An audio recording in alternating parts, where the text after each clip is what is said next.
From the covered porch of the faded white farmhouse, Virginia Hayes watched the distant riders approach through the shimmering summer heat. Her rocking chair creaked softly as she adjusted the woolen shawl draped around her shoulders despite the sweltering July temperatures. Most folks thought it peculiar that she bundled up so in the heat, but they chalked it up to her frail condition. Virginia didn't mind the speculation. In fact, she counted on it. As the riders grew closer, she reached for her handkerchief and began a series of theatrical coughs that would have impressed the finest actors in Boston. Before we jump back in, tell us where you're tuning in from. And if this story touches you, make sure you're subscribed, because tomorrow I've saved something extra special for you. The three men riding toward her isolated farm had no idea they were approaching the home of the woman who had tracked and captured 7 of the most notorious outlaws in the Dakota Territory. They saw only what Virginia wanted them to see: a sickly widow approaching 40, too weak to properly maintain her late husband's property.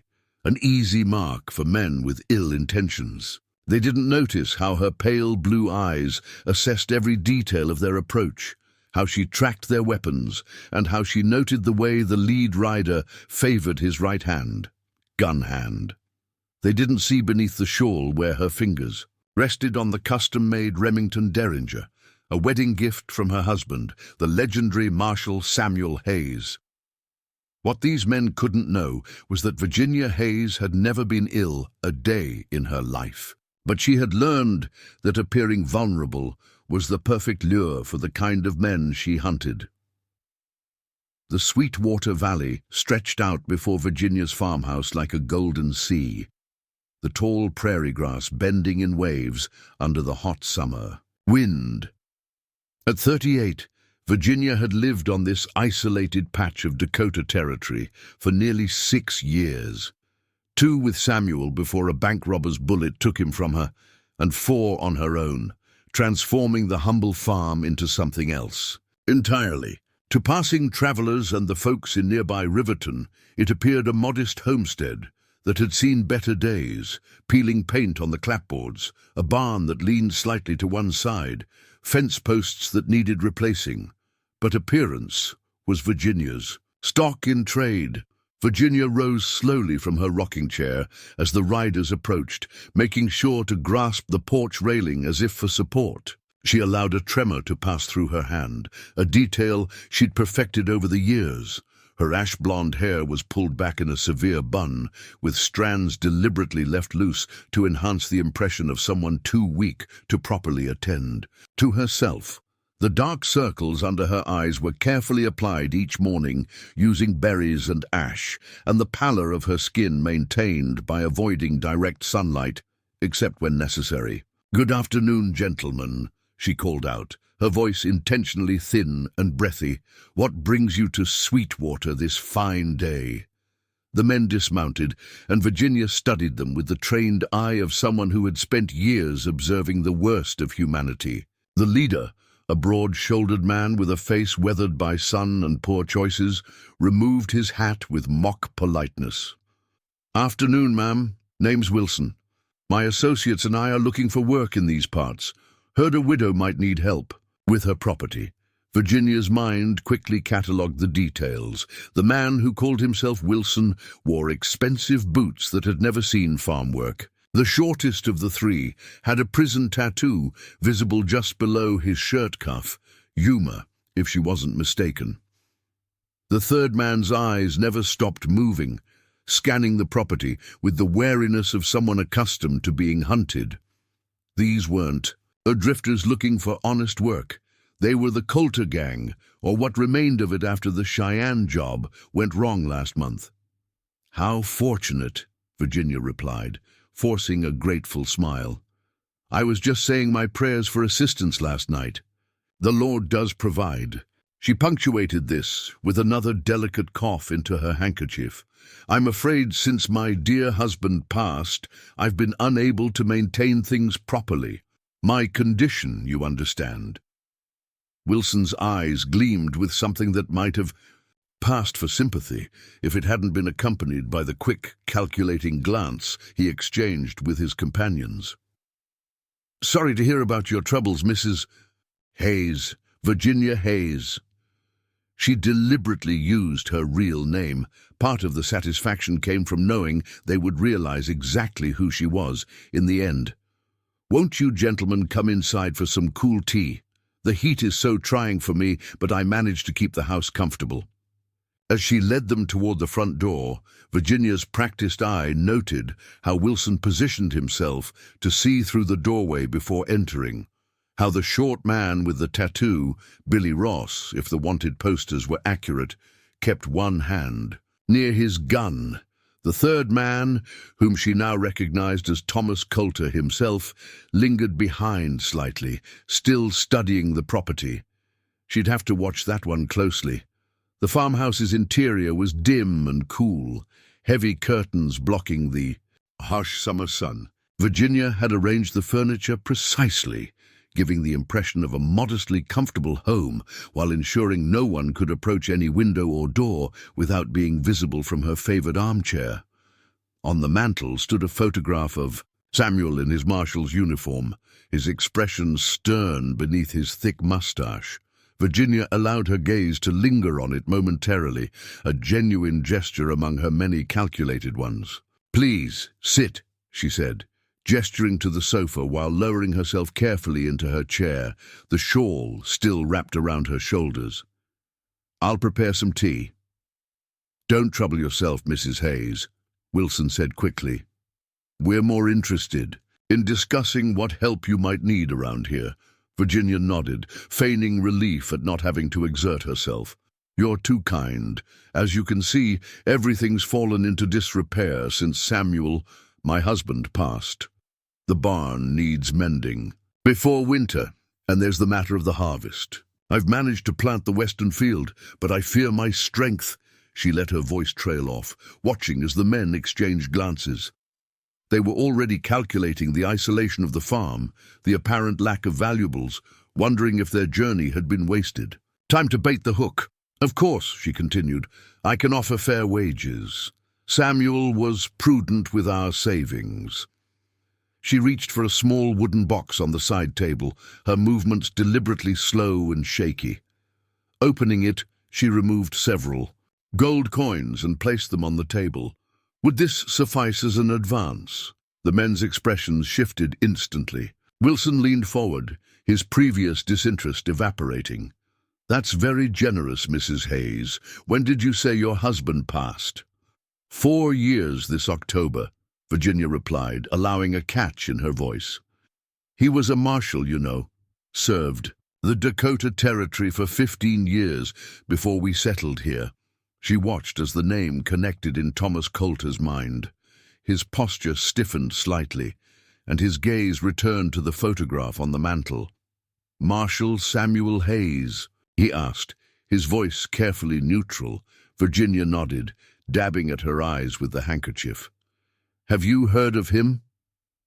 "His reputation reached even down to Kansas," Coulter replied. "A fair man, they said." "The fairest," Virginia agreed. "Though perhaps too trusting at times. It was that quality that—" She paused, coughing again. "Forgive me. The dust troubles my lungs." Wilson cleared his throat, his attention still fixed on the gold coins.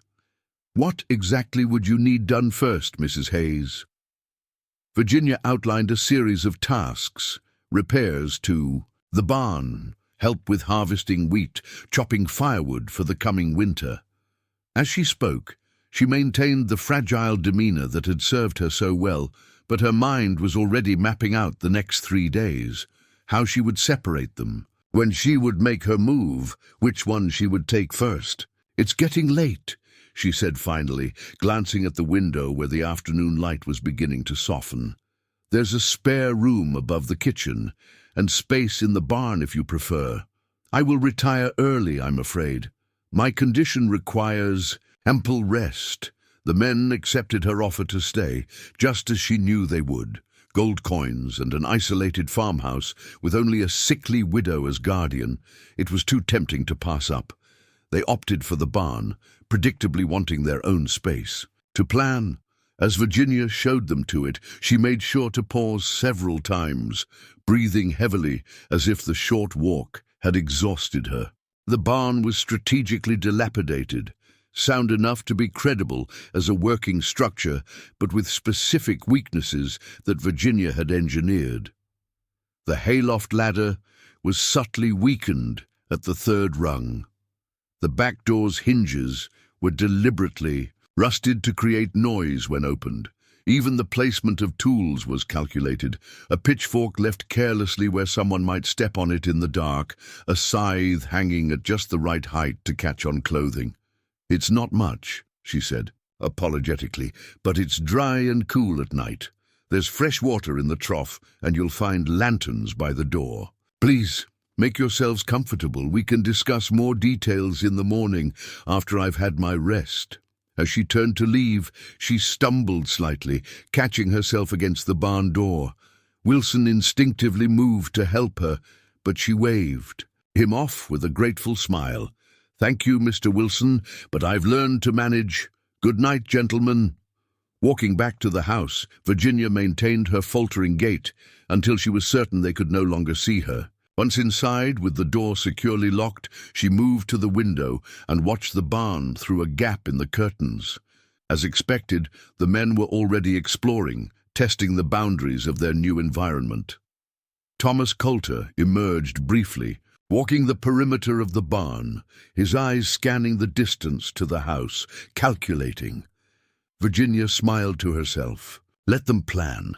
Let them think of themselves as the predators in this scenario. By the time they realized the truth, it would be far too late.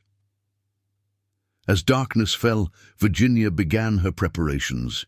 She removed the shawl and the heavy dress, revealing the practical clothing underneath, trousers and a fitted shirt that allowed for ease of movement. She wiped away the cosmetics that enhanced her pallor, revealing the healthy complexion beneath. From a hidden compartment beneath the floorboards, she retrieved her tools, handcuffs of finest steel, a short coil of thin, strong rope, a small case containing a carefully measured sleeping draught. Virginia had developed her methods through careful trial and error. Unlike Samuel, who had believed in direct confrontation, Virginia understood the power of patience, of setting the perfect trap. She never took on more than one outlaw at a time, preferring to isolate and capture them individually over several days.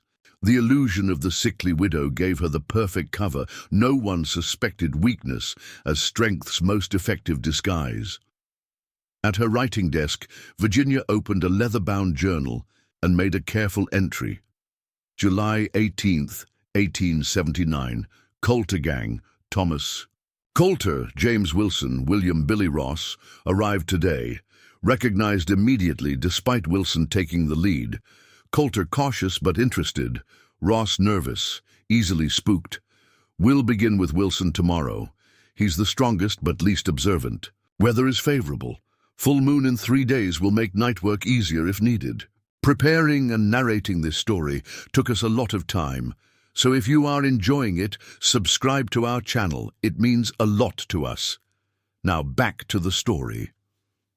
She added the entry to dozens of similar notations, each chronicling the methodical capture of men who had underestimated her. Some pages contained newspaper clippings reporting the mysterious appearance of bound outlaws at various jail doorsteps throughout the territory. None mentioned Virginia Hayes. She preferred to remain a ghost, a rumor among lawless men. The shadow that followed them, but could never quite be seen. From another hidden compartment, this one built into the headboard of her bed, Virginia removed a small silver locket. Opening it revealed a miniature portrait of Samuel, his eyes kind despite his stern expression. Beside it was a lock of dark hair. "3 more, Samuel," she whispered. "Then perhaps I'll finally rest." Her revenge had begun as a widow's grief-stricken promise beside a fresh grave. It had evolved into something more measured, more purposeful. Each man she brought to justice was a thread in a tapestry of redemption. not just for Samuel, but for every victim of the lawlessness that still plagued the territories. Virginia returned the locket to its hiding place and moved to the window. Again, a light flickered in the barn. The men would be planning their own strategies, unaware that their roles had been cast long before they arrived. She would give them time to settle, to grow comfortable in their false sense of control. That was the key to her method: patience. In the kitchen, she prepared a pot of stew, deliberately including flavors strong enough to mask the taste of the sleeping draught she would add to Wilson's portion tomorrow. She laid out 3 place settings on the rough wooden table, positioning them carefully so that Wilson would naturally take the seat with his back to the door. A small psychological trick that would make him feel more secure while actually placing him at disadvantage. Every detail mattered in Virginia's carefully orchestrated performance. The men believed themselves to be circling a vulnerable woman, the easiest of targets. They could not know that they had entered a web of her design, that every step they took brought them closer to her purpose. As she checked her Remington one final time before retiring, Virginia reflected on the path that had brought her here. Samuel had taught her to shoot during their first year of marriage, insisting that a lawman's wife needed to protect herself. He could never have imagined how she would refine that skill, how she would transform from the gentle schoolteacher he had married into the phantom that now haunted the nightmares of outlaws throughout the territory. Virginia Hayes slept soundly that night, as she did every night when prey entered her trap. Tomorrow, James Wilson would discover the truth that 7 men had learned before him, that appearances could be mortally deceptive, and that sometimes the most dangerous predator was the one that appeared too weak to harm. Dawn broke over Sweetwater Valley with the whisper of a breeze through the tall grass. Virginia was already awake, having been for hours. Long before the sun's first rays touched the weathered boards of her farmhouse, she had completed a series of exercises that would have astonished anyone who knew only her public persona. 50 push-ups, 100 sit-ups, and a series of knife-throwing drills at a target hidden in her bedroom closet, a routine she'd maintained since Samuel's death. The physical training had been the easiest part of her transformation. The hardest thing had been learning to hide her strength, to move as if each step caused pain, to speak with the breathless quality of someone whose lungs were failing. It had taken months of practice before a mirror to perfect the tremor in her hands, the delicate cough, the occasional wince when she turned too quickly. Virginia dressed carefully, selecting a faded blue dress with a high collar that concealed the muscled definition of her shoulders and arms. She applied the berry and ash mixture under her eyes, pinched her cheeks to drain their color, and pulled her hair back into the severe bun that had become her trademark. The transformation complete, she studied her reflection. Marshall Hayes's strong, capable wife had vanished, replaced by a fragile widow whose every movement suggested imminent collapse. "Good morning, Samuel," she whispered to the photograph on her bedside table. "Today, we begin." In the kitchen, Virginia prepared a hearty breakfast: biscuits, bacon, eggs, and strong coffee. She moved slowly when she heard footsteps on the porch, adopting the shuffling gait of someone whose joints protested every movement. A knock at the door heralded the arrival of her guests. "Good morning, Mrs. Hayes," Wilson said, removing his hat as she opened the door. "Hope we're not disturbing your rest." "Not at all, Mr. Wilson. I rise with the sun, though my activities are limited these days. Please come in. I've prepared breakfast for you and your companions." The 3 men entered, their night in the barn having done nothing to diminish Virginia's assessment. Wilson was the brawn, Ross the unpredictable element, and Thomas Coulter the calculating mind. Together, they had robbed 7 banks across 3 territories, leaving 3 men dead and a trail of destruction that had earned them a reputation for casual brutality. As they seated themselves at the kitchen table, Wilson taking the chair, with his back to the door, exactly as she'd anticipated, Virginia served the food with trembling hands, deliberately spilling a bit of coffee to enhance the illusion of weakness. "My apologies," she murmured, dabbing at the spill with a cloth. "My hands aren't what they used to be." "No harm done, ma'am," Wilson replied, his eyes tracking her movements with growing confidence. She recognized the look, the predator's certainty that the prey was vulnerable, unaware. As they ate, Virginia outlined the work she needed done, focusing on tasks that would separate the men. "Mr. Wilson, if you could begin with the fence posts along the north field. Mr. Ross, perhaps you might repair the leak in the barn roof. And Mr. Coulter, I wonder if you'd mind chopping some firewood. Winter comes early here, and I fear I'm behind in my preparations." The assignments were strategic. Wilson would be farthest from the house, isolated in the north field, where no one would witness what she planned. Ross would be occupied above, ground in the barn, unable to quickly assist his companions. Coulter, the most dangerous, would be kept closest where she could monitor him. "Seems like a lot of work for a widow to manage on her own," Coulter observed, his piercing eyes studying her face. "No children to help?" "The Lord didn't bless us that way," Virginia replied, lowering her gaze. "Samuel and I had hoped, but then his duties kept him away so often." She let the implication hang, another thread in the tapestry of her deception. After breakfast, Virginia provided tools and directions, making sure to emphasize her gratitude and apparent helplessness. As the men dispersed to their assigned tasks, she returned to the kitchen, watching through the window as Wilson made his way toward the north field, toolbox in hand. Virginia waited 30 minutes, timing it precisely. Then she wrapped her shawl around her shoulders, placed a canteen of water on a tray with a slice of the morning's cake, and made her way slowly across the yard, the very picture of a considerate hostess bringing refreshments to her worker. Wilson had removed his jacket in the morning heat and was digging out an old fence post, his back to her, as she approached. She allowed her footsteps to be heard, not wanting to startle him just yet. "Mr. Wilson, I thought you might appreciate some water. The sun gets so terribly hot this time of year." He turned, wiping sweat from his brow, and smiled at the sight of her laboring across the uneven ground with the tray. "That's mighty thoughtful of you, Mrs. Hayes." Virginia set the tray on a nearby stump, her movements deliberately unsteady. "It's the least I can do considering your kindness in helping me." She handed him the canteen, making sure their fingers brushed during the exchange, a small practiced gesture that established trust, connection. Wilson drank deeply, then set the canteen down. "This is fine water, ma'am, sweet and cold."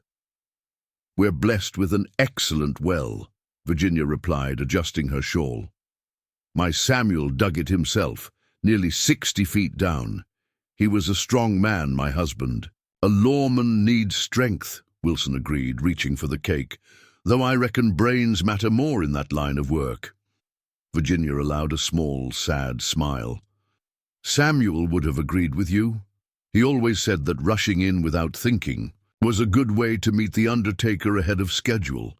She paused, as if the memory pained her, though in the end all his caution wasn't enough. Wilson's interest was piqued, just as she'd intended. "How'd it happen, if you don't mind my asking? Your husband's passing?" Virginia turned away slightly, not just for effect, but to conceal the flash of cold hatred that momentarily hardened her features. "Ambush.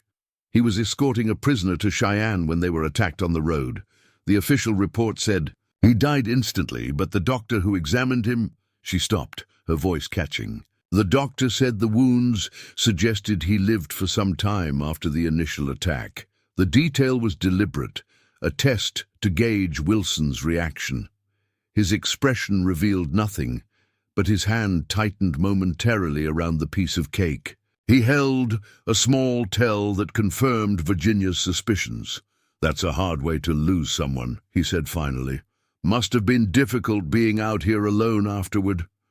Virginia nodded, watching as he ate the cake, watching for the first signs that the sleeping draught was taking effect. It would be subtle at first, a slight heaviness to the eyelids, a momentary lapse in focus. The first year was the hardest, she said softly. But one learns to adapt, to find new purpose. Wilson's brow furrowed slightly as he struggled to maintain his focus. The draft was working faster than usual in the heat. "Purpose," he repeated, the words slightly slurred. "Yes, Mr. Wilson, purpose." Virginia's voice changed, the breathless quality vanishing, replaced by something colder, more precise. "Like justice for a murdered husband." Wilson blinked rapidly, awareness cutting through the drug's effect as he registered the transformation in the woman before him. He reached for his gun, but his movements were sluggish, uncoordinated. Virginia stepped forward with a speed and grace that would have seemed impossible moments before, knocking his hand away from the holster with one sharp movement. "What the hell?" Wilson's legs buckled beneath him as he tried to stand. The last thing he saw before consciousness slipped away was Virginia Hayes standing over him, all traces of frailty gone, her pale blue eyes as hard and cold as winter ice. "Sleep well, Mr. Wilson," she said softly. "We have much to discuss when you wake." Virginia worked quickly and efficiently. From the pocket of her dress, she removed a coil of thin, strong rope and bound Wilson's hands and feet. Years of practice had made her expert at knots that tighten with struggle but wouldn't cut circulation. A torn strip from his own bandana served as an effective gag. Once secured, she dragged him with surprising strength toward a trap door, hidden beneath a dense growth of prairie grass, 20 yards from where he'd fallen. The root cellar below had been converted to her purposes long ago. Cool, soundproof, and escape-proof, it contained a sturdy chair bolted to the floor, chains for additional security, and a small table holding an oil lamp. Virginia positioned Wilson in the chair, securing him with the chains before checking his bonds one final time. He would sleep for at least 2 more hours, plenty of time for her to prepare for the next phase. Back at the farmhouse, Virginia quickly washed the berry mixture from beneath her eyes and changed into more practical clothing, trousers and a man's shirt that she kept hidden beneath the floorboards. Practicality dictated she maintain her frail appearance for now, at least, until she dealt with Ross, but she needed freedom of movement to secure Wilson properly. Through the kitchen window, she could see Coulter methodically chopping wood near the house. He worked with the focus of someone accustomed to physical labor, but his eyes scanned the property at regular intervals, looking for Wilson, no doubt. She would need a credible explanation for his absence. Virginia resumed her widow's attire, reapplied the cosmetics, and wrapped the shawl around her shoulders once more. On her way out the back door, she picked up a basket of mending, a prop for her next performance. Coulter looked up as she emerged, pausing in his work. "Mrs. Hayes," he acknowledged with a nod. "Wood's coming along well, should have enough for a month of cooking at least." "You're too kind, Mr. Coulter." Virginia settled herself on a bench in the shade, arranging her sewing basket beside her. "I hope the work isn't too strenuous in this heat." Coulter shrugged, his wiry frame betraying little fatigue. "I've done worse. Seen any sign of Wilson? He was supposed to help me move that fallen tree after he finished the first fence section." Virginia arranged her features into an expression of mild confusion. "I brought him some water earlier, but that was some time ago. Perhaps he's completed the north section and moved on to the western fence? I mentioned it needed attention as well." Coulter frowned slightly. "Maybe. Not like him to wander off without saying something, though." "I'm sure he'll turn up soon," Virginia replied, threading a needle with deliberate clumsiness. "Men often underestimate the size of this property. It's easy to lose track of time out here." Coulter seemed about to say more when a call from the barn interrupted. Ross appeared in the doorway, waving urgently. "Thomas, you better come see this." Virginia watched as Coulter set down the axe and strode toward the barn, his body language alert, suspicious. This was an unexpected development. She set aside her mending and followed at a distance, maintaining her faltering gait but moving quickly enough to overhear. Ross led Coulter to the back of the barn, where a loose board had been pried away, revealing a hidden compartment. Virginia silently cursed herself.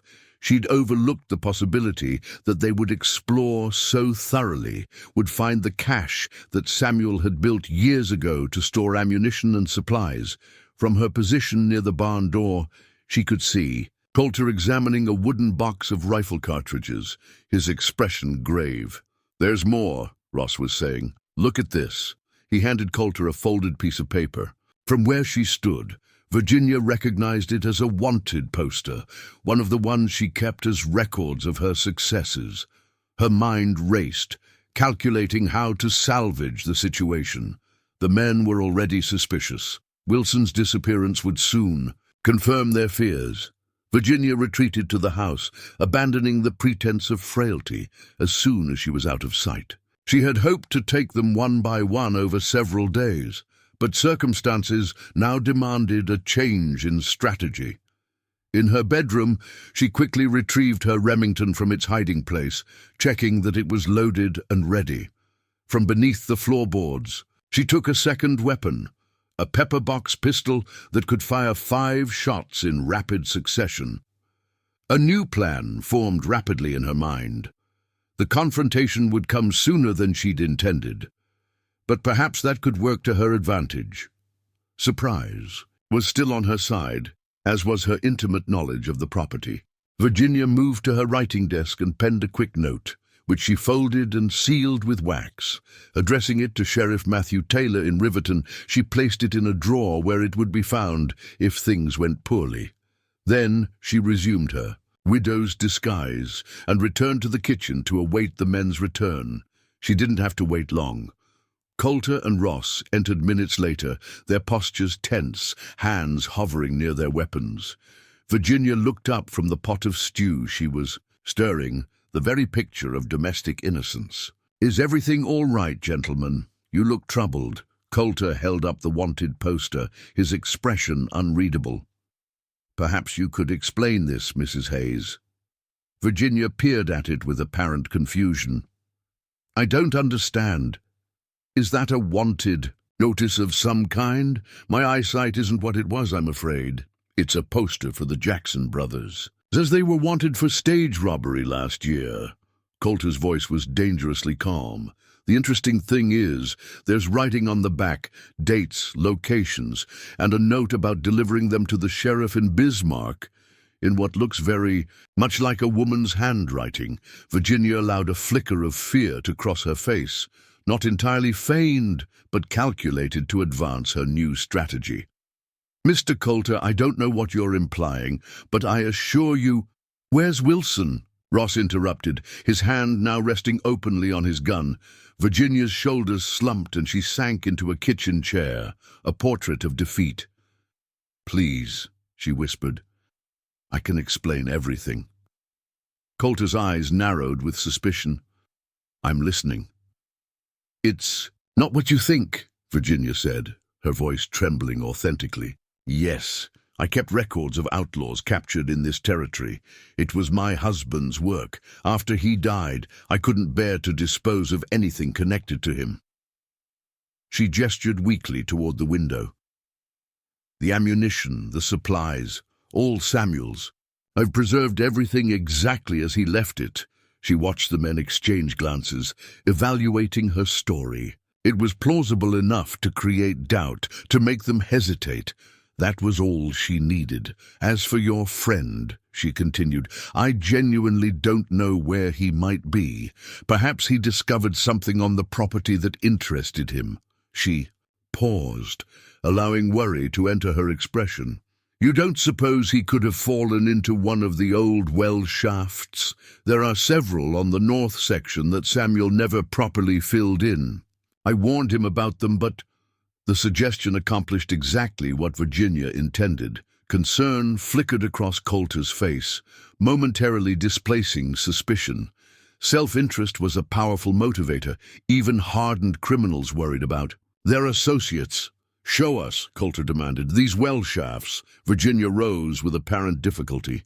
"Of course, though I'm not sure I can walk that far without resting. My condition—" "Your condition," Coulter repeated flatly. "You know, Mrs. Hayes, I'm beginning to have doubts about that too." Virginia met his gaze with perfect innocence. "Mr. Coulter, whatever you may think of me, I assure you my illness is quite real. Ask anyone in Riverton. Dr. Williams visits monthly to provide relief, though there's little to be done at this stage." The mention of the town and a specific name gave her weight. Coulter's certainty wavered, just as she knew it would. Men like him survived by trusting their instincts, but they could be manipulated by someone who understood the psychology of doubt. "Show us these wells," he said finally. "Ross, keep an eye on Mrs. Hayes. I don't care how sick she claims to be. Something doesn't feel right here." Virginia nodded submissively and reached for her shawl. "As you wish, though I'll need to rest along the way." As she led them from the house, she knew the next few hours would determine everything. Wilson was secure, but facing two armed and now suspicious men was not what she had planned. Still, there was a certain satisfaction in the challenge. After all, Samuel had always said she was at her best when improvising. The trap was altered but not abandoned. Virginia Hayes, the widow whose frailty concealed lethal purpose, had merely adjusted her strategy. Like the stalking mountain lion that changes its approach when the prey grows wary, she would find another path to her justice. The hunt continued. The midday sun beat down mercilessly as Virginia led Coulter and Ross toward the north field. She deliberately set a halting pace, pausing occasionally to press a hand against her chest and catch her breath. Each pause was strategic, allowing her to survey the terrain ahead, to measure the men's growing impatience, to plan her next move. "How much further?" Ross demanded, wiping sweat from his brow. His nervousness had increased with each step away from the farmhouse, his eyes darting continually between Virginia and the surrounding prairie. "Just beyond that rise," Virginia replied, pointing to a gentle slope ahead. "There are 3 old wells Samuel dug before finding a good water source near the house." She lowered her voice conspiratorially. "He never liked to admit defeat, my husband. Refused to fill them in properly. Said they might be needed someday." Coulter watched her, with unrelenting focus, his skepticism evident. Strange that a marshal would know so much about digging wells. "Samuel wasn't always a lawman," Virginia countered smoothly. "We homesteaded in Montana before he took the badge. Hard years, but formative." The lie was seamless, constructed from fragments of truth, the best kind of deception. As they created the rise, Virginia spotted exactly what she needed, a patch of disturbed earth where she had filled in an actual collapsed well shaft the previous autumn. The site was perfect for her purposes, visible evidence supporting her story, yet far enough from Wilson's true location to avoid accidental discovery. "There," she said, pointing with a trembling finger. "That's the largest of them. The ground gave way last year after heavy rains.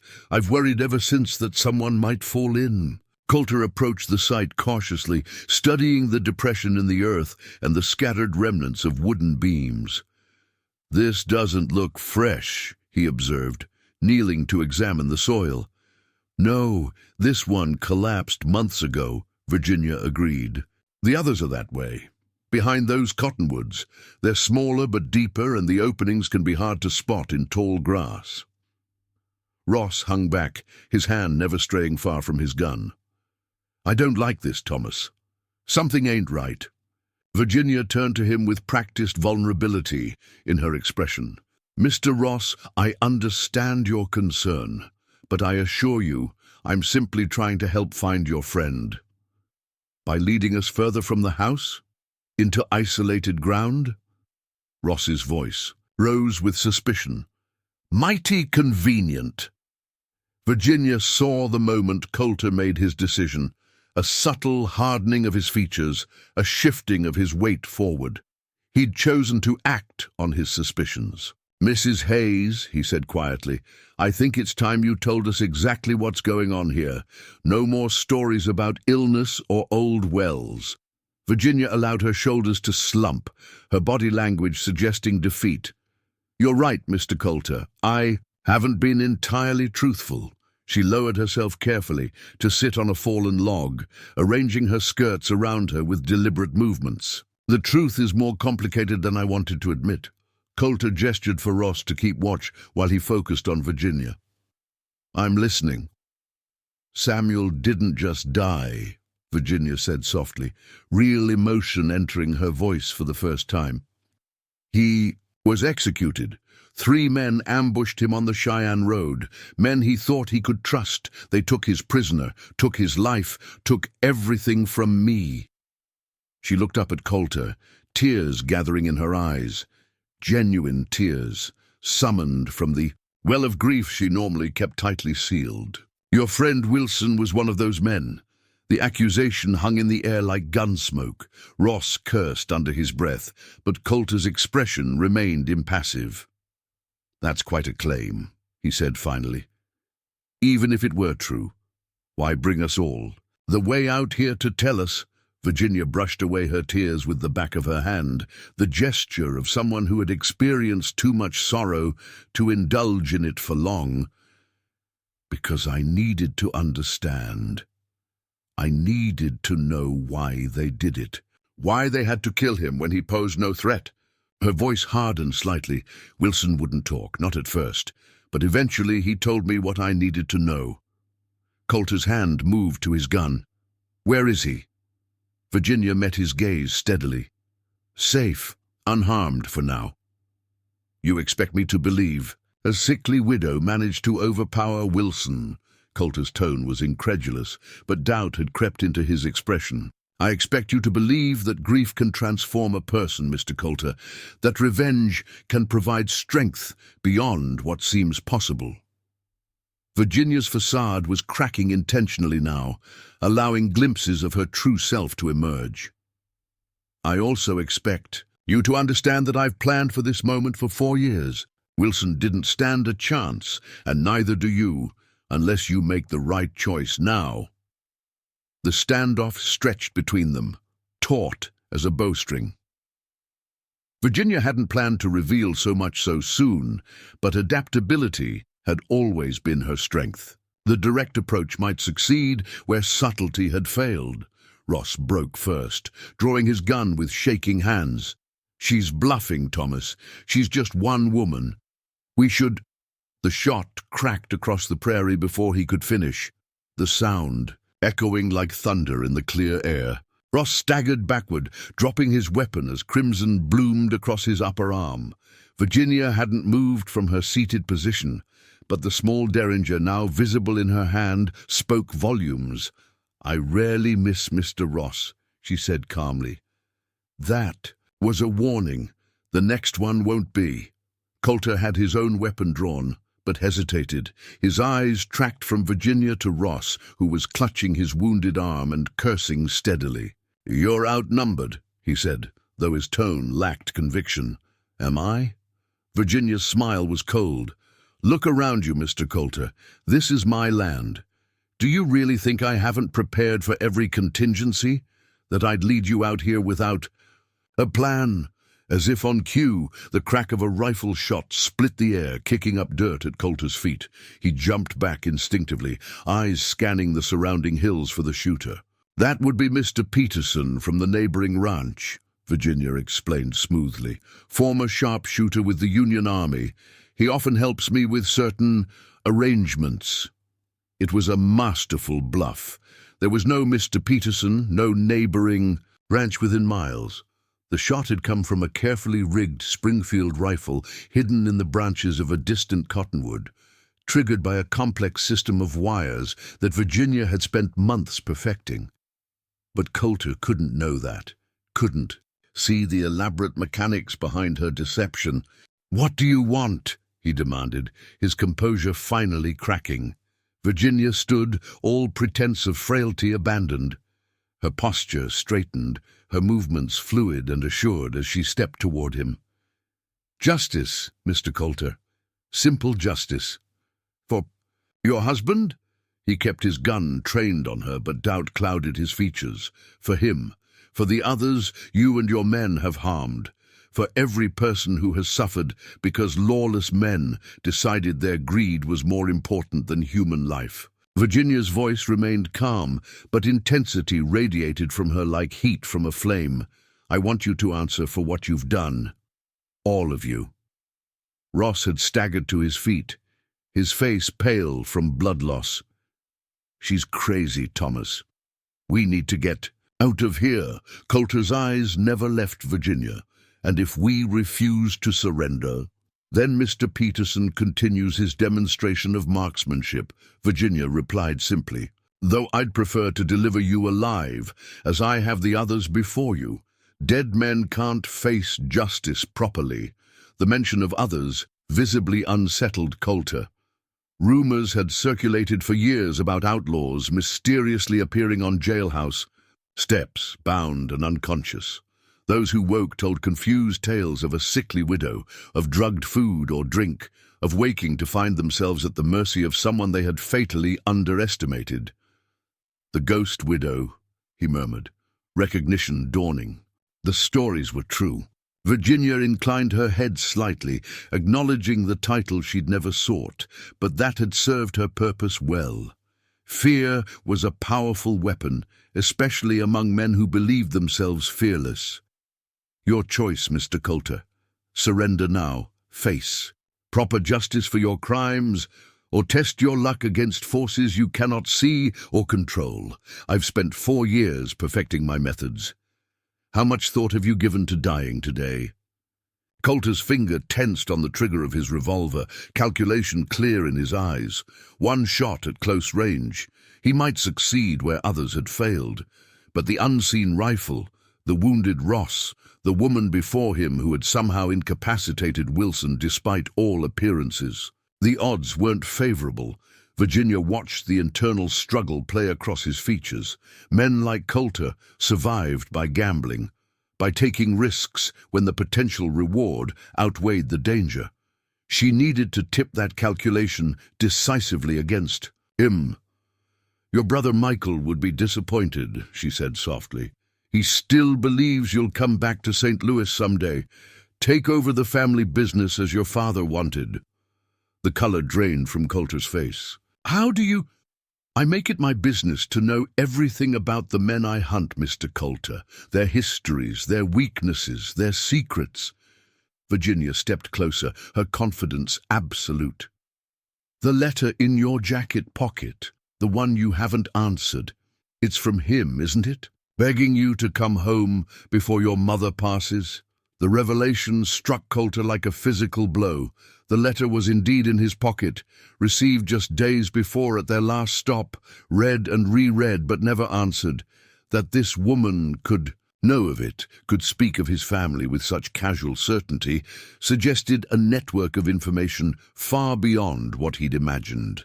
Ross, sensing the shift in momentum, made a desperate lunge for his fallen weapon.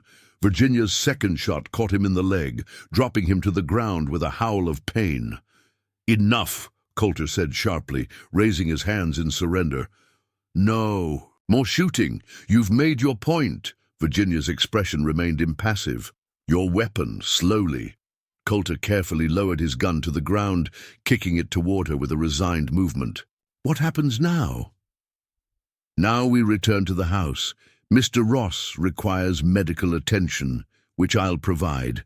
Then you'll join Wilson in secure accommodations, while I make arrangements with the proper authorities."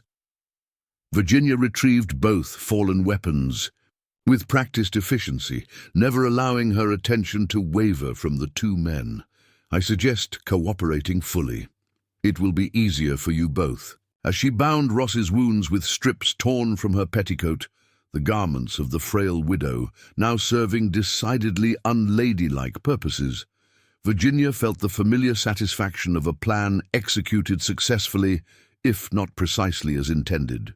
Adaptation had always been her greatest asset, from the moment she'd received news of Samuel's death through the long transformation from grieving widow to calculated avenger. Leading the men back toward the farmhouse, Virginia maintained a vigilant watch. Coulter walked with the defeated posture of a man whose options had narrowed to a single path, while Ross limped painfully beside him, his earlier bravado replaced by sullen acceptance. Neither spoke, processing the extraordinary reversal of their circumstances. At the farmhouse, Virginia directed Coulter to help Ross inside. The kitchen, which hours earlier had been the scene of domestic tranquility, now became an impromptu field hospital as she cleaned and properly bandaged Ross's wounds. Her movements were precise, clinical, evidence of yet another skill acquired during her years of preparation. "You don't seem like a marshal's wife," Coulter observed, watching her work. With grudging admiration, Virginia's hands remained steady as she tied off the bandage. "I wasn't always. Before I met Samuel, I assisted my father in his medical practice in Boston. He believed women could make excellent physicians, given proper training." So the frail widow acted. It was all just that. An act? Ross winced as she tightened the bandage. "Not entirely," Virginia admitted, surprising herself with the candor. "Grief changes a person, physically, spiritually. For a time after Samuel died, I was exactly what I've pretended to be, weak, directionless, consumed by sorrow." She packed away the medical supplies with methodical precision. "But then I found purpose." "Revenge," Coulter said quietly. "Justice," Virginia corrected. "Revenge burns hot and fast, leaving nothing but ashes. Justice endures. It builds something new from destruction." She gestured toward the window where the afternoon sun cast long shadows across the yard. "This farm was meant to be our refuge after Samuel retired. Instead, it became my fortress, my hunting ground, not what either of us planned, but perhaps what was needed." With Ross's wounds tended, Virginia directed Coulter to help him to the cellar door, hidden beneath a rug in the pantry. The steep stairs led to a space considerably larger than Coulter had expected. Not just a root cellar, but a series of interconnected chambers carved from the earth, reinforced with timber and dimly lit by oil lamps. Wilson was there, conscious now and secured to one of several sturdy chairs bolted to the earthen floor. His expressions cycled through shock, anger, and finally, bitter amusement as he watched his companions led into captivity. "She got you too," he observed, shaking his head. "Told you there was something off about this place." Virginia supervised as Coulter secured Ross to a second chair, then submitted to being bound himself. Her methods were humane but thorough. No unnecessary discomfort, but no possibility of escape either.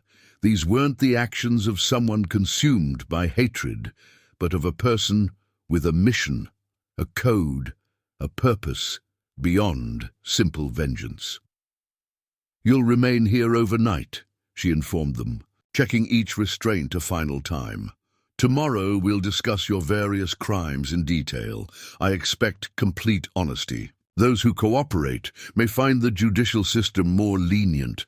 "And if we don't cooperate?" Coulter asked, testing his bonds experimentally. Virginia paused at the foot of the stairs, the lamplight casting dramatic shadows across her features. "Then you'll remain my guests until you reconsider. I'm a patient woman, Mr. Coulter. I've waited 4 years for this moment. I can wait a while longer for the answers I seek." As she ascended the stairs, leaving the men to contemplate their situation, Virginia felt a complex mixture of emotions. Satisfaction at a successful capture, relief that the immediate danger had passed, but also an unexpected emptiness, a sense that the culmination of her long quest had somehow failed to provide the resolution she'd sought. In her bedroom, she removed the widow's costume completely, the restrictive dress, the shawl, the cosmetics that created the illusion of illness. Standing before the mirror in her practical undergarments, she studied her reflection, The strong shoulders and arms developed through years of physical training, the alert eyes that had learned to see threats where others saw only opportunity, the set of her jaw that revealed determination where once there had been only grief. The ghost widow had accomplished her mission. 3 more outlaws would face justice for their crimes. Yet as she reached for her journal to record the day's events, Virginia Hayes found herself wondering what came next. For 4 years, her path had been clear, her purpose absolute. But with each outlaw captured, each piece of the puzzle surrounding Samuel's death resolved, that clarity diminished. Justice had been her anchor in the storm of grief. What would anchor her when justice was finally fully served? The question lingered, unanswered, as she made her final notes and prepared for the evening ahead. Outside, the prairie wind whispered through the tall grass, carrying the first hint of autumn's approach. Change was coming, not just to Sweetwater Valley, but to the woman who had made it her battlefield. What form that change might take remained to be seen. Sheriff Matthew Taylor of Riverton had seen his share of strange occurrences during his 15 years wearing the badge. The Dakota Territory bred peculiarities like the prairie-bred wildflowers, abundant and in unexpected varieties, but nothing in his experience had prepared him for the terse message delivered by a breathless young ranch hand shortly after dawn. "She's done it again," the note read in elegant flowing script. 3 this time, Coulter gang, ready for transport at the usual time. V. Taylor sighed, folding the paper and tucking it into his vest pocket. The other deputies watched him curiously, from their desks in the small jailhouse. "Something wrong, Sheriff?" Deputy Franklin asked, youthful face, eager for excitement in their typically quiet town. "Nothing wrong," Taylor replied, reaching for his hat, "but I'll need to borrow the wagon. Got a pickup to make." "Another one?" Deputy Miller looked up from his paperwork, eyebrows raised. "That's the 3rd this summer." Taylor nodded, checking his revolver before returning it to its holster. "And if my guess is right, it's the biggest catch yet." He didn't elaborate further, despite the questioning looks. Some secrets weren't his to share, and the arrangement he had with Virginia Hayes was chief among them.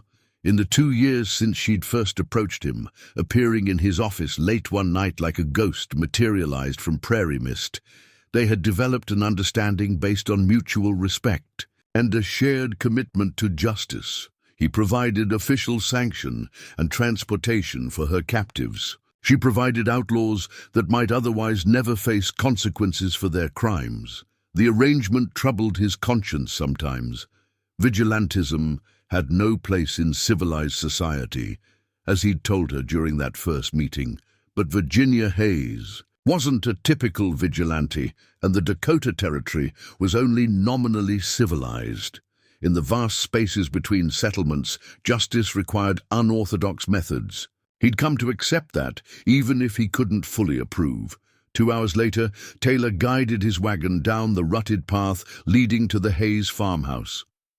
From a distance, the property appeared unremarkable, a modest white house with peeling paint, a leaning barn, fields that looked only marginally tended. Nothing to suggest it was the operational base for one of the most effective bounty hunters in the territory.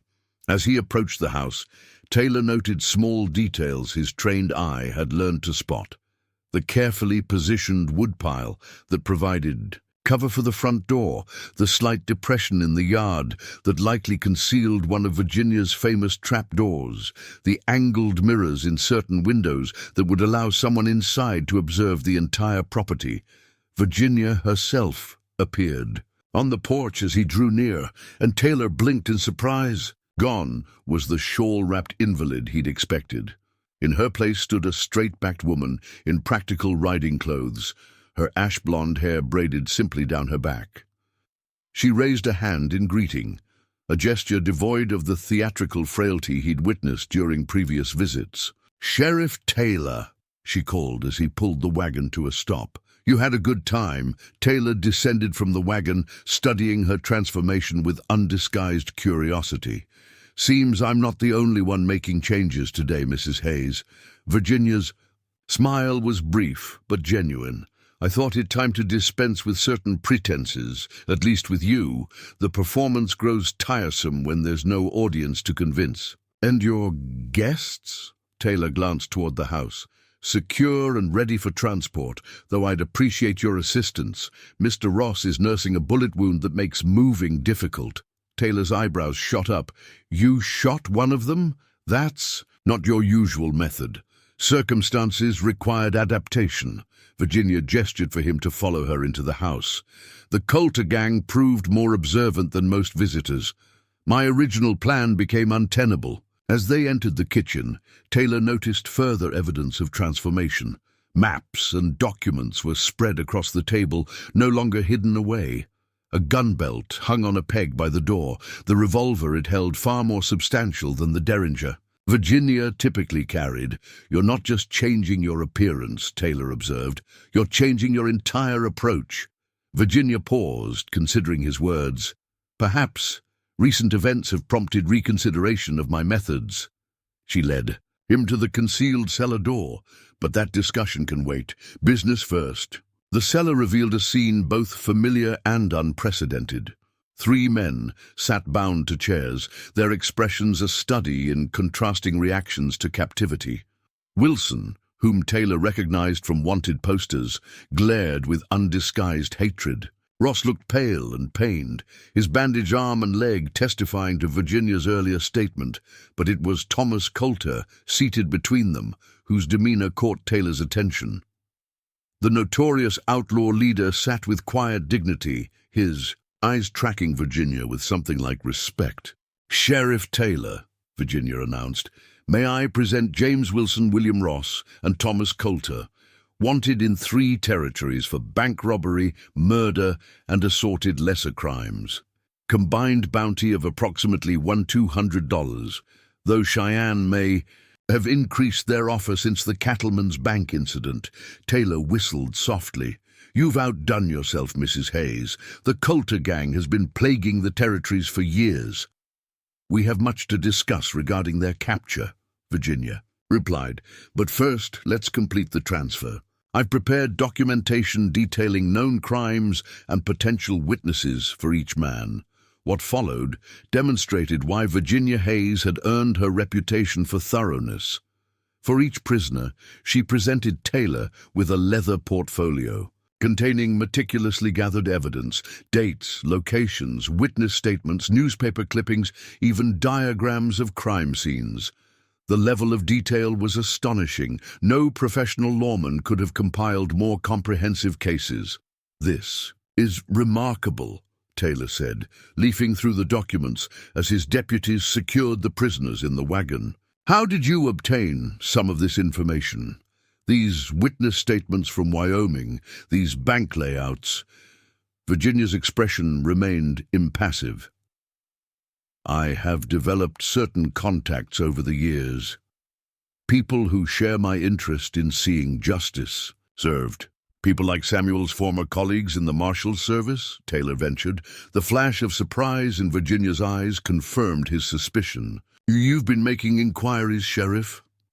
Just connecting dots that seemed worth connecting. Taylor closed the portfolio.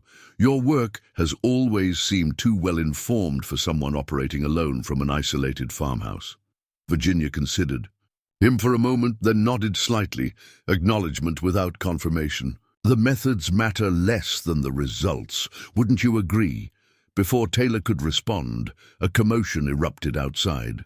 They emerged from the house to find Deputy Franklin struggling with Thomas Coulter, who had somehow partially freed himself. Despite the restraints, Virginia moved with astonishing speed, covering the distance to the wagon in seconds. She approached Coulter from behind as he grappled with the young deputy, her movements fluid and precise. With one swift motion, she applied pressure to a specific point at the base of Coulter's neck. The effect was immediate and dramatic. His body went rigid, then slumped forward as consciousness fled. Deputy Franklin staggered back, eyes wide with shock. What did you do to him? Pressure technique, Virginia replied calmly, already securing Coulter's restraints more thoroughly. temporarily disrupts blood flow to the brain. He'll recover in a few minutes with nothing worse than a headache. Taylor watched this demonstration with newfound appreciation for Virginia's capabilities.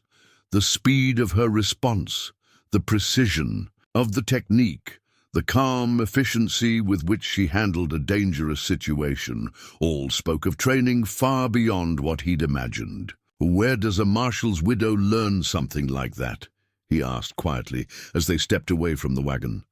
Virginia met his gaze directly.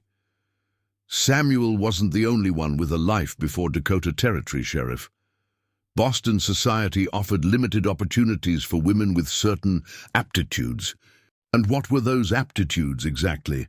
Let's just say my father believed in comprehensive education for his daughters, including self-defense.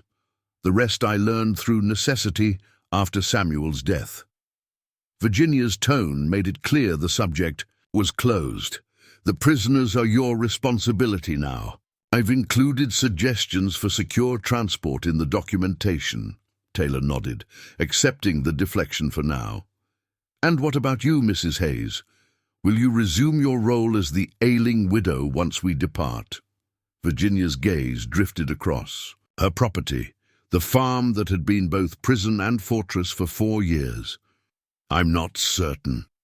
Capturing the Coulter gang completes an important phase of my work. Perhaps it's time for something new. Something that doesn't involve drugging and kidnapping wanted criminals," Taylor suggested, unable to keep a hint of hope from his voice. Virginia's smile was enigmatic. "Something that acknowledges certain realities that can no longer be denied. The territory is changing, Sheriff. Settlement increases each year. Law and order expand their reach." She gestured toward the wagon. "Men like Coulter represent a dying breed. Perhaps those who hunt them should evolve as well." The conversation might have continued, but Deputy Miller approached with news that Coulter had regained consciousness and the prisoners were secured for transport. Taylor reluctantly took his leave, promising to send word once the outlaws were safely delivered to the territorial court. As the wagon disappeared down the rutted path, Virginia stood on her porch, experiencing an unfamiliar sensation of completion. The Coulter gang had been the final link in the chain of men responsible for Samuel's death. With their capture, the mission that had defined her existence for 4 years had reached its conclusion. The question that had haunted her the previous evening returned with greater urgency. What came next? The answer began to take shape that evening, as Virginia sat at her writing desk, penning entries in her journal. The final records of the Coulter gang's capture filled several pages, but when she reached the customary conclusion, her hand hesitated over the paper. Typically, she would note lessons learned, adjustments to make for future operations. Instead, she found herself writing something entirely different. With the apprehension of Thomas Coulter and his associates, the circle closes. All those directly involved in Samuel's death have now faced justice. The question becomes whether continued operations serve a greater purpose or merely perpetuate patterns of violence and deception that have defined these years of widowhood. Sheriff Taylor's observations regarding the changing territory merit consideration. Perhaps the methods that served in lawless times become problematic as civilization advances. Virginia paused, considering her next words carefully. The journal had been her confidant and conscience throughout her mission, recording not just actions, but evolving philosophies. What she wrote now would commit her to a new path, one she had only begun to envision. Therefore, I have reached a decision. The persona of the frail widow has served its purpose and will be retired. Virginia Hayes will emerge from mourning, not as an invalid, but as a woman of means and ability. The skills developed in pursuit of justice need not be abandoned, merely redirected. Sheriff Taylor's suggestions regarding consulting work with the territorial courts warrant exploration. My network of contacts, my investigative methods, my understanding of criminal behavior, all could serve legitimate law enforcement without requiring the elaborate deceptions of recent years. Samuel would approve, I think. He always said justice was a means to a better society, not an end unto itself. As Virginia completed her entry, a knock at the front door interrupted her thoughts. Few visitors arrived unannounced at the Hayes farm, especially after nightfall. Retrieving her revolver from the desk drawer, Virginia moved silently to the window, parting the curtain just enough to observe the porch. The figure standing there was female, petite, and visibly nervous, hardly the profile of a threat. Still, caution had become second nature. Virginia approached the door, weapon ready but concealed in the folds of her skirt. "Who's there?" she called, maintaining the frail widow's voice from habit. "Mrs. Hayes?" The woman's voice was young, tinged with anxiety. "My name is Eleanor Blackwood. I apologize for the late hour, but I'm in desperate need of assistance." Virginia unbolted the door, opening it just enough to observe her visitor properly. Eleanor Blackwood appeared to be in her early 20s, well-dressed despite the dust of travel, with intelligent eyes currently wide with distress. "What sort of assistance could you possibly need from me, Miss Blackwood?" Virginia asked deliberately, maintaining a cautious demeanor. "You don't know me, but I know of you," Eleanor replied, her words tumbling out in nervous haste. "My father was Marshal James Blackwood of the Montana Territory. He spoke highly of your husband before his passing. When I found myself in difficulty near Riverton, he suggested I might seek your help." Virginia's interest sharpened. James Blackwood had indeed been Samuel's colleague and friend, though he'd been stationed far to the west. "Your father is in Montana. How did he suggest you seek me out in Dakota Territory?" Eleanor's expression faltered. "He didn't. He's been dead 3 months now, but in his papers I found correspondence with your husband. Letters that spoke of friendship and mutual respect." Her voice cracked slightly. "I have nowhere else to turn, Mrs. Hayes. My father's former deputy has accused me of stealing evidence from a major case. He's threatened to have me arrested if I don't turn over documents I don't possess. I believe he's the actual thief, using me to cover his actions." Virginia studied the young woman carefully, searching for signs of deception. Finding none, she opened the door wider. "Come inside, Miss Blackwood. We'll talk properly over tea." As Eleanor stepped into the farmhouse, Virginia made a swift assessment. Here was something unexpected, a case involving corruption within law enforcement itself, brought by the daughter of Samuel's friend. The parallels to her own situation 4 years earlier were unmistakable, as was the opportunity it presented. In the kitchen, Virginia prepared tea with efficient movements that betrayed none of her widow's frailty. Eleanor noticed the change. Immediately, her expression shifting from desperate hope to confusion. "You're not ill," she observed, watching Virginia reach easily for cups on a high shelf. "No, Miss Blackwood, I'm not." Virginia set the tea service on the table with fluid. "Grace, just as I suspect, you are not simply a daughter seeking justice for falsified accusations. The quality of your clothing suggests financial comfort. The calluses on your right hand indicate extensive writing or document preparation. Your posture and diction speak of formal education." Eleanor's surprise gave way to a tentative smile. "Father always said Samuel Hayes married a woman who saw more than most men ever noticed." She straightened in her chair. "You're right. I'm not just James Blackwood's daughter. I was his clerk and assistant for 3 years. I helped him build cases against some of the most dangerous criminals in Montana. And now you believe his former deputy is compromising those cases."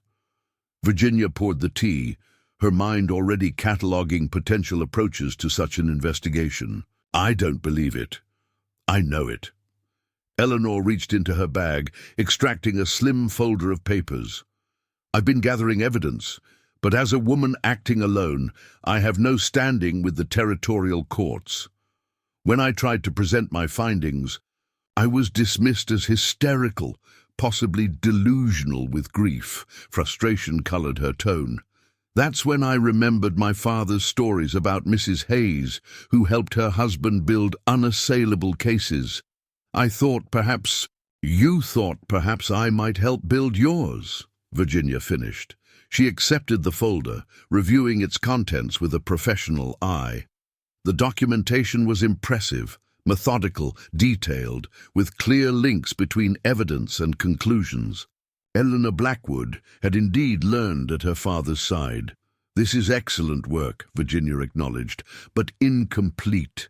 You'll need witness testimony, financial records showing the deputy's sudden prosperity, documentation of the evidence, a chain of custody. I know, Eleanor agreed eagerly. That's why I need help from someone with experience, someone who understands how these cases must be constructed to withstand legal challenges.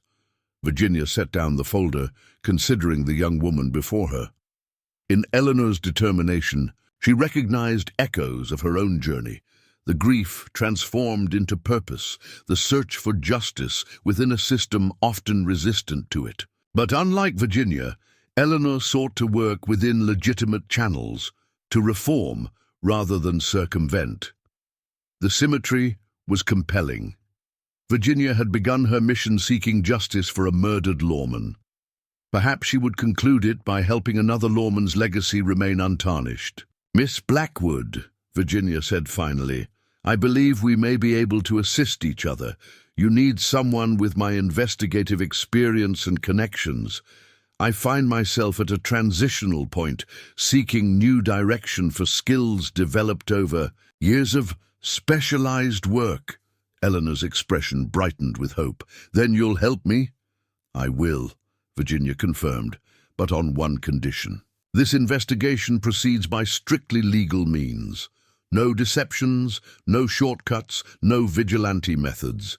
We build a case that can withstand the highest scrutiny, that brings justice through proper channels. Of course, Eleanor agreed readily. That's all I've ever wanted, for the truth to be acknowledged through legitimate process. Virginia nodded, a decision crystallizing in her mind. Then we begin tomorrow. The persona of the ghost widow has served its purpose. It's time for Virginia Hayes to emerge from the shadows and apply her talents directly. As Eleanor outlined the details of her situation, Virginia experienced a sensation she had almost forgotten, the simple pleasure of open collaboration, of using her abilities without deception or disguise, the skills honed in years of covert. Justice-seeking would now serve a different but equally important purpose. The frail widow had indeed been an act to lure prey. But perhaps Virginia Hayes, investigator and consultant, would prove an even more effective hunter in the changing landscape of the territories. The Territorial Herald's front page captured the attention of everyone in Millersburg's bustling cafe. Ghost Widow Strikes Again. Notorious Coulter Gang Captured, ran the bold headline, followed by a detailed account of how the infamous Outlaws had mysteriously appeared in Sheriff Taylor's custody. The article cited reliable sources, claiming this was the work of the same phantom vigilante who had delivered 7 other wanted criminals to justice over the past 4 years. Judge Franklin Wells lowered the newspaper and glanced at his breakfast companion across the table. Quite a story, he commented, studying the woman's reaction carefully. What do you make of it, Mrs. Hayes? Virginia sipped her coffee, her expression revealing nothing. 6 weeks had passed since she'd turned the Coulter Gang over to Sheriff Taylor, 6 weeks of careful transition from isolated widow to respectable businesswoman. The elegant navy blue traveling suit she wore bore no resemblance to the drab, shapeless dresses of her previous persona. Her hair, arranged in a fashionable style, framed a face that now displayed healthy color and alert intelligence. Newspaper sensationalism, she replied evenly, though I'm pleased to hear those men have been brought to justice. Their crimes affected many innocent people. Judge Wells, a shrewd man in his 60s who had presided over Dakota Territory courts for nearly a decade, smiled slightly. Indeed they did. Their trial begins next week in Bismarck. The evidence against them is remarkably comprehensive." He folded the newspaper deliberately, almost as if someone had been building the case. For years, Virginia met his gaze directly. "Effective law enforcement requires thorough documentation, I imagine." "It does," Wells agreed. "Though few lawmen possess both the patience and the analytical mind required for truly exceptional investigative work." He set aside his empty coffee cup. "Which brings me to the purpose of our meeting, Mrs. Hayes." The judge had requested this breakfast with surprising formality, his letter arriving at Virginia's farmhouse just days after she'd begun working. With Eleanor Blackwood, the invitation had mentioned only a matter of mutual interest, giving no hint of its specific nature. "I've been appointed to establish a special investigative office for the territorial court," Wells explained.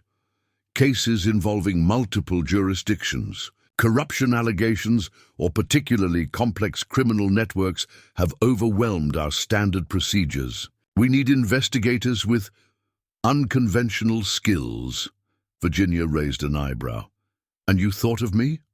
A widow with no formal legal training?" "I thought of someone with a remarkable talent for gathering evidence and building airtight cases," Wells countered smoothly. "Someone who understands how criminals think and operate. Someone who has demonstrated extraordinary commitment to justice." His eyes twinkled slightly. "The fact that this someone also happens to be the widow of one of our most respected marshals is perhaps not entirely coincidental." Virginia set down her coffee cup, considering both the offer and the implications of the judge's wording. Wells clearly suspected her connection to the ghost widow activities, yet was offering legitimate employment rather than confrontation. "What exactly would such a position entail?" she asked carefully. "Independent investigation of cases I assign personally. Complete discretion and autonomy in your methods, within legal bounds, of course. Documentation and evidence gathering that would stand up in territorial court." Wells leaned forward slightly. "Your gender would actually be an asset in this role, Mrs. Hayes. Suspects often underestimate women, speak more freely in their presence, overlook them as potential threats." Virginia suppressed a smile at the irony. "You're suggesting I use others' misconceptions to strategic advantage. I'm suggesting you've already proven quite adept at doing exactly that." The judge's expression grew serious. "The difference would be official sanction and proper authority. No more shadows, no more whispered legends, real work with real impact." The offer was elegantly constructed to appeal to Virginia's new direction, while acknowledging her past methods without directly naming them. Wells was offering a bridge between her vigilante activities and a legitimate future, a path to use her skills without requiring the elaborate deceptions of recent years. "I may need to consider," Virginia began, but Wells raised a hand to interrupt. "Before you answer, there's something else you should know." He extracted a folded piece of paper from his vest pocket. "This telegram arrived yesterday from Judge Morrison in Montana Territory. It concerns Miss Eleanor Blackwood and certain allegations against Deputy Marshal Fletcher." Virginia's surprise must have shown in her expression, because Wells nodded with satisfaction. "Yes, I'm aware of your involvement in that matter. Miss Blackwood was more forthcoming with Judge Morrison about her consultant than perhaps you realized." "I see," Virginia replied, recalibrating her approach. "And what is your interest in that case?" "Fletcher has connections to individuals under investigation here in Dakota Territory, railroad land speculators primarily. I believe the corruption Miss Blackwood has uncovered extends beyond Montana's borders." Wells tapped the telegram. "Judge, Morrison requests cooperation between territories. I'm proposing that you handle our end of the investigation officially with full authority of the court." The symmetry was undeniable. The very case Virginia had accepted as a transition from Her ghost widow activities was being offered as her first legitimate assignment. The universe, it seemed, had a peculiar sense of humor. "When would you need my answer?" she asked, already mentally rearranging her plans. "By week's end," Wells replied, rising from the table. "Though I suspect you've already made your decision, Mrs. Hayes, you've never been one to walk away from unfinished business." As the judge departed, Virginia remained at the table, contemplating this unexpected turn of events. Her transformation from grieving widow to covert vigilante and now to legitimate investigator had never been planned. Yet each phase had followed. The previous with an almost inevitable logic. The waitress approached with a coffee pot. "Refill, ma'am." She glanced at the newspaper on the table. "Quite a story about that ghost widow, isn't it? My brother says she's a legend among the outlaws. Half of them won't even come into Dakota Territory anymore for fear of her." Virginia smiled politely as her cup was refilled. "Legends often grow beyond their sources." "That's true enough," the waitress agreed. "Though my pa says sometimes legends serve a purpose, whether they're entirely true or not. Keep the bad elements guessing. You know." After leaving the cafe, Virginia made her way to the small office she had rented on Millersburg's Main Street. The brass plaque beside the door read simply, "V. Hayes, Investigative Services." The space inside was modest but functional. A desk and chairs, filing cabinets, a small library of legal references acquired over recent weeks. Eleanor looked up from a stack of documents as Virginia entered. The young woman had proven an able assistant, her organizational skills complementing Virginia's investigative methods perfectly. "How was your meeting with Judge Wells?" she asked, setting aside her papers. "Illuminating," Virginia replied, removing her gloves. "It seems your discussions with Judge Morrison have led to an interesting development." Eleanor's cheeks colored slightly. "I hope you're not upset that I mentioned our work together. Judge Morrison has been supportive of my cause from the beginning, and when I explained I had professional assistance." "I'm not upset," Virginia assured her. "In fact, it may have accelerated certain opportunities." She explained Wells's proposal, watching Eleanor's expression shift from concern to excitement. "Official court investigators?" Eleanor's eyes widened. "That would give us access to records, witnesses, resources we couldn't otherwise obtain." "Precisely." Virginia hung her coat on the rack by the door. "And it appears our investigation into Deputy Fletcher may have broader implications than we initially thought. Connections to railroad interests here in Dakota Territory." Eleanor nodded eagerly. "That makes sense. The evidence that went missing involved land claims along proposed railroad routes. Fletcher has been suspiciously well funded for a deputy marshal on government wages." For the next hour, they reviewed their progress on the Fletcher investigation, reorganizing their approach to incorporate Judge Wells's information. Virginia found herself energized by the collaboration, by the openness of their methods after years of solitary, clandestine work. Their discussion was interrupted by a knock at the office door. Virginia opened it to find Sheriff Taylor standing in the hallway, his expression troubled. "Mrs. Hayes," he greeted her with a tip of his hat. "Miss Blackwood, forgive the interruption, but there's a matter requiring immediate attention." Virginia invited him in, noting the unusual tension in his normally composed demeanor. "What's happened, Sheriff?" Taylor placed a telegram on her desk. "This arrived an hour ago from Bismarck. Thomas Coulter escaped during transport to the courthouse. This morning, 2 guards dead." Virginia absorbed the news with outward calm, though a cold knot formed in her stomach. "Wilson and Ross?" "Still in custody." It was only Coulter. Taylor's gaze was apologetic. "I thought you should know immediately, given your involvement in his capture." The implications were clear. Coulter was free, and he knew exactly who was responsible for his arrest. Virginia glanced at Eleanor, who was watching the exchange with evident confusion. "Thank you for bringing this to my attention, Sheriff," Virginia said carefully. "Have the territorial authorities issued search directives?" "Posses are forming in 3 counties," Taylor confirmed. "But Coulter knows this territory better than most lawmen, and he has friends in places ordinary folks don't travel." After Taylor departed, Eleanor turned to Virginia with questioning eyes. "You captured Thomas Coulter." Her tone blended disbelief with dawning comprehension. "The ghost widow, that was you." Virginia sighed, recognizing that full disclosure was now unavoidable. "Yes, though that chapter of my life concluded with his capture." She summarized her history briefly, explaining the evolution from grieving widow to convert vigilante to her current transition.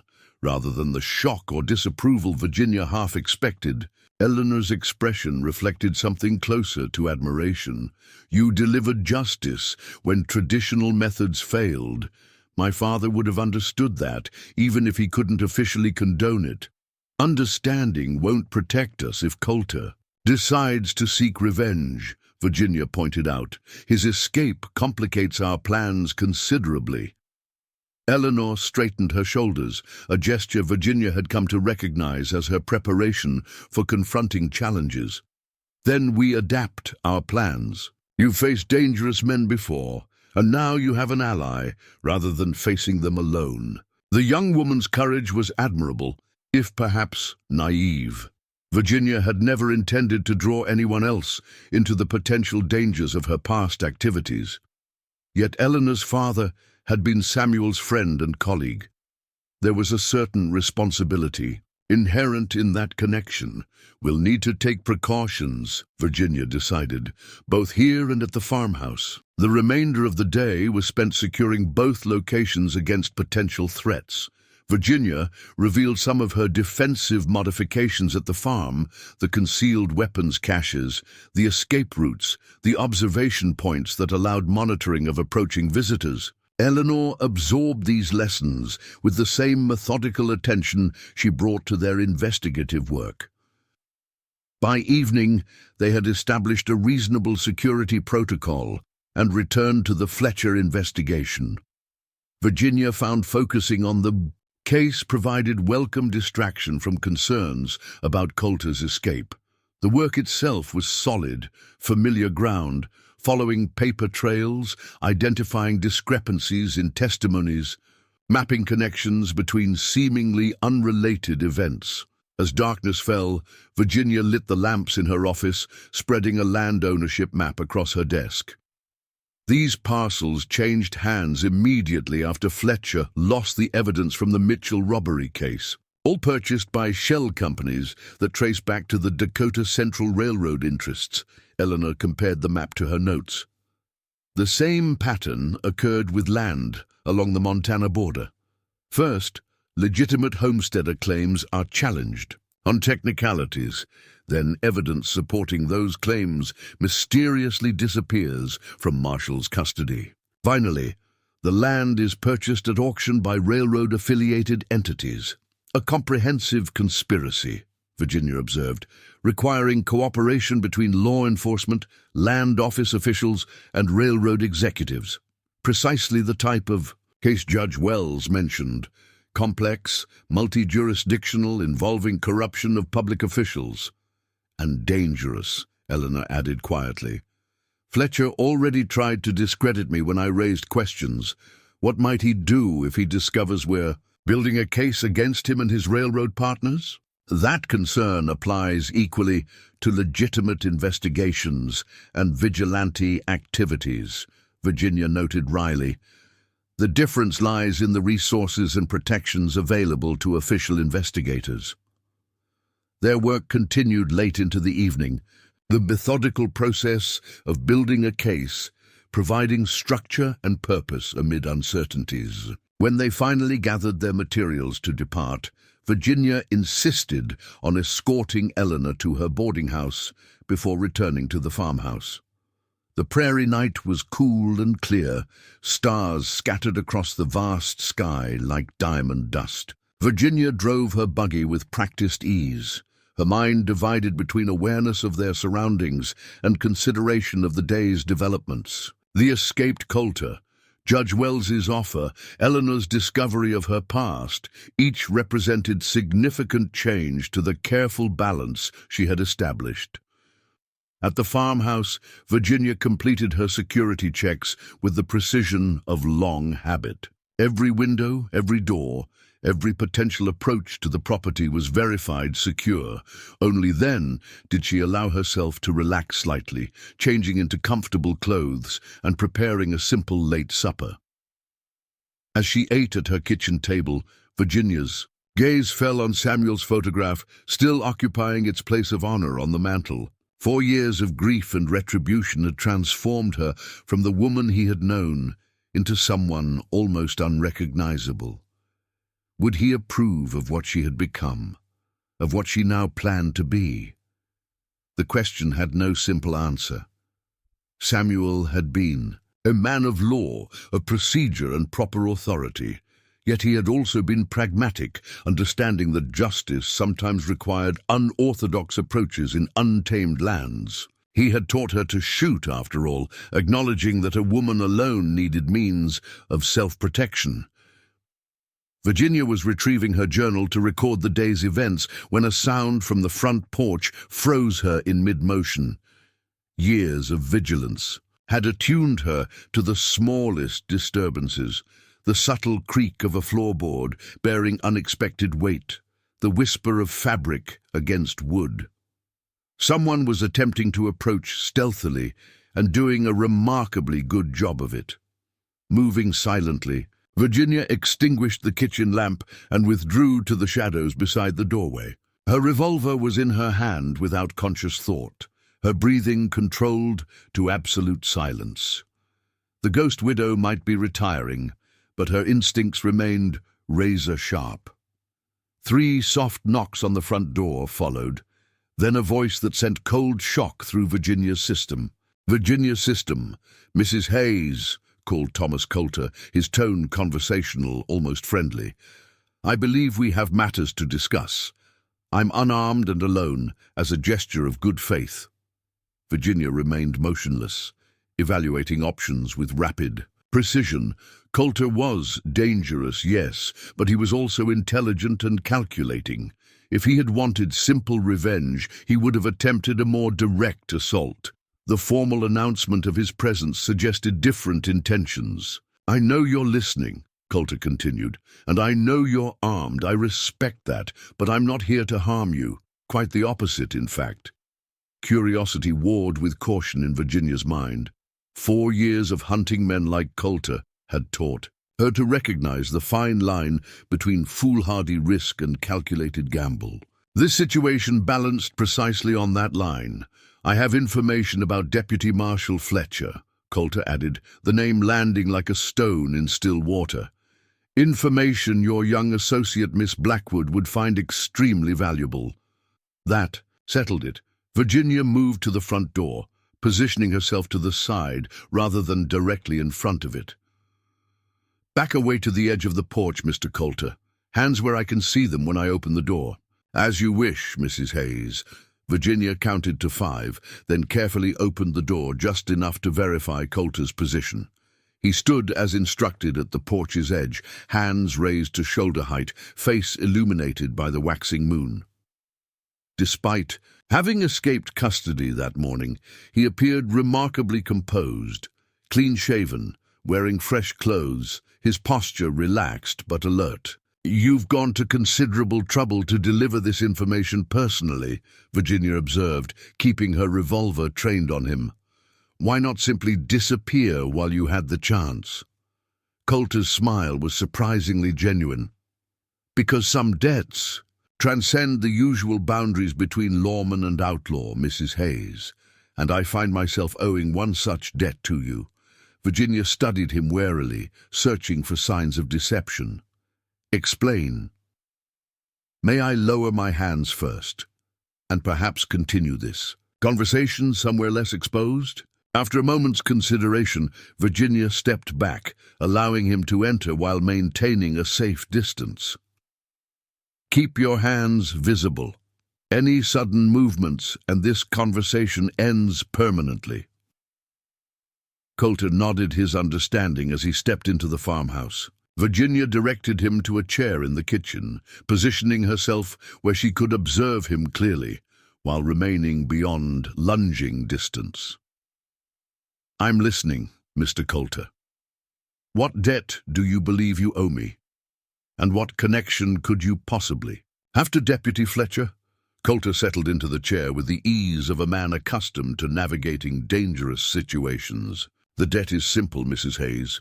You treated me and my men fairly during our captivity. No unnecessary cruelty, no humiliation, no attempts to extract false confessions. Just clean justice for actual crimes committed."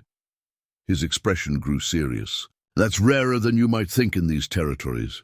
Virginia maintained her impassive facade, though the unexpected compliment registered.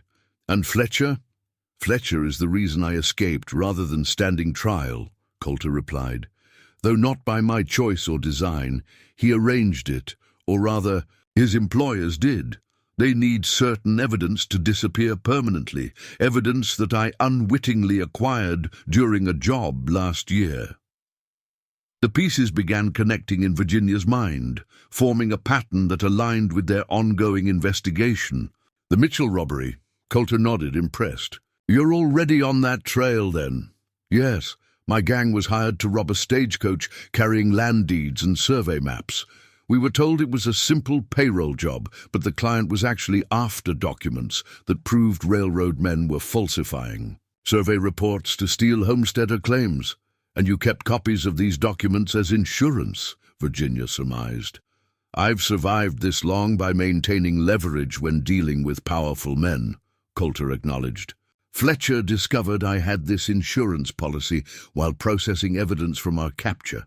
His associates arranged my escape to silence me before trial, permanently, I suspect, once they recover what I know." The situation presented Virginia with a complex ethical dilemma. Coulter was an admitted criminal, a man she had personally captured to face justice.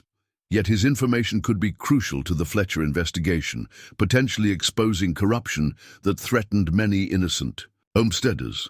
"Why come to me?" she asked finally. "Why not use this information to negotiate with the territorial authorities?" Coulter's expression was knowing.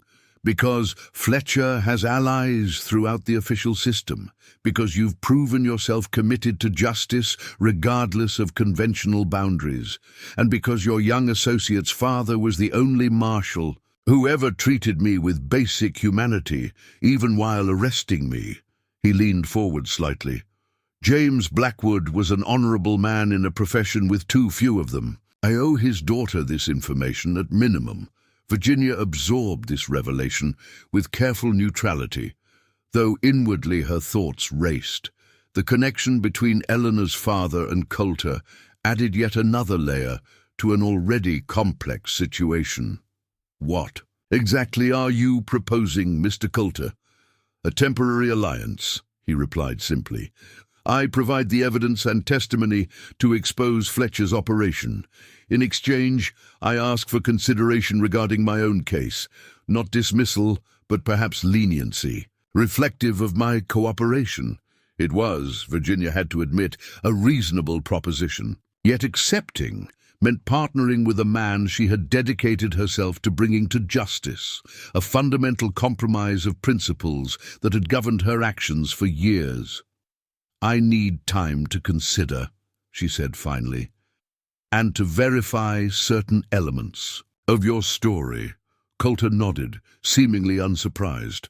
"I anticipated as much. I'll be at the abandoned Miller homestead 3 miles east until tomorrow night. After that, I'll need to move on.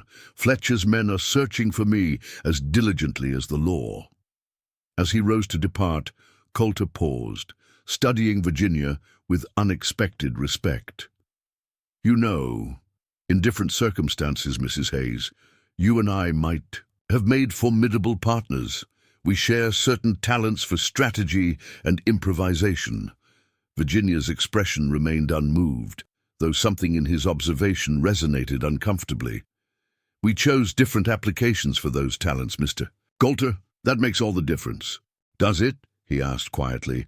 Or is the difference merely in who writes the laws we choose to follow or ignore? Something to consider in your new role with Judge Wells's investigative office. With that parting observation, Coulter stepped back, onto the porch, disappearing into the prairie night as silently as he had arrived. Virginia secured the door behind him, mind already analyzing the implications of his visit and the decisions now requiring her attention.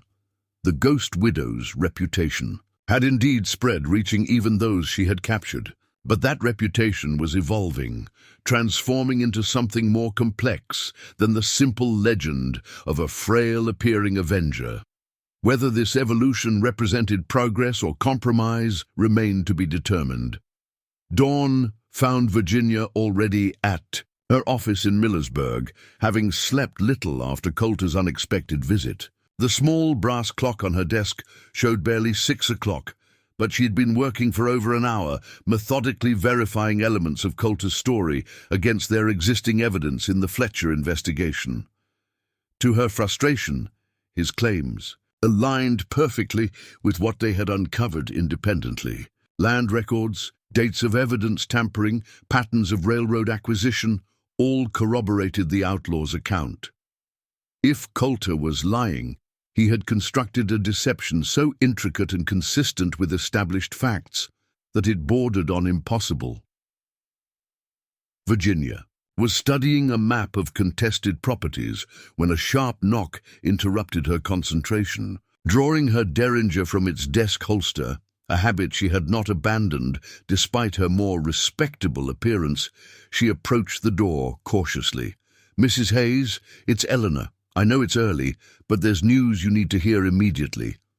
Virginia unlocked the door, noting Eleanor's disheveled appearance and agitated state. The young woman had clearly dressed in haste, her usual meticulous appearance replaced by mismatched buttons and hastily pinned hair. "What's happened?"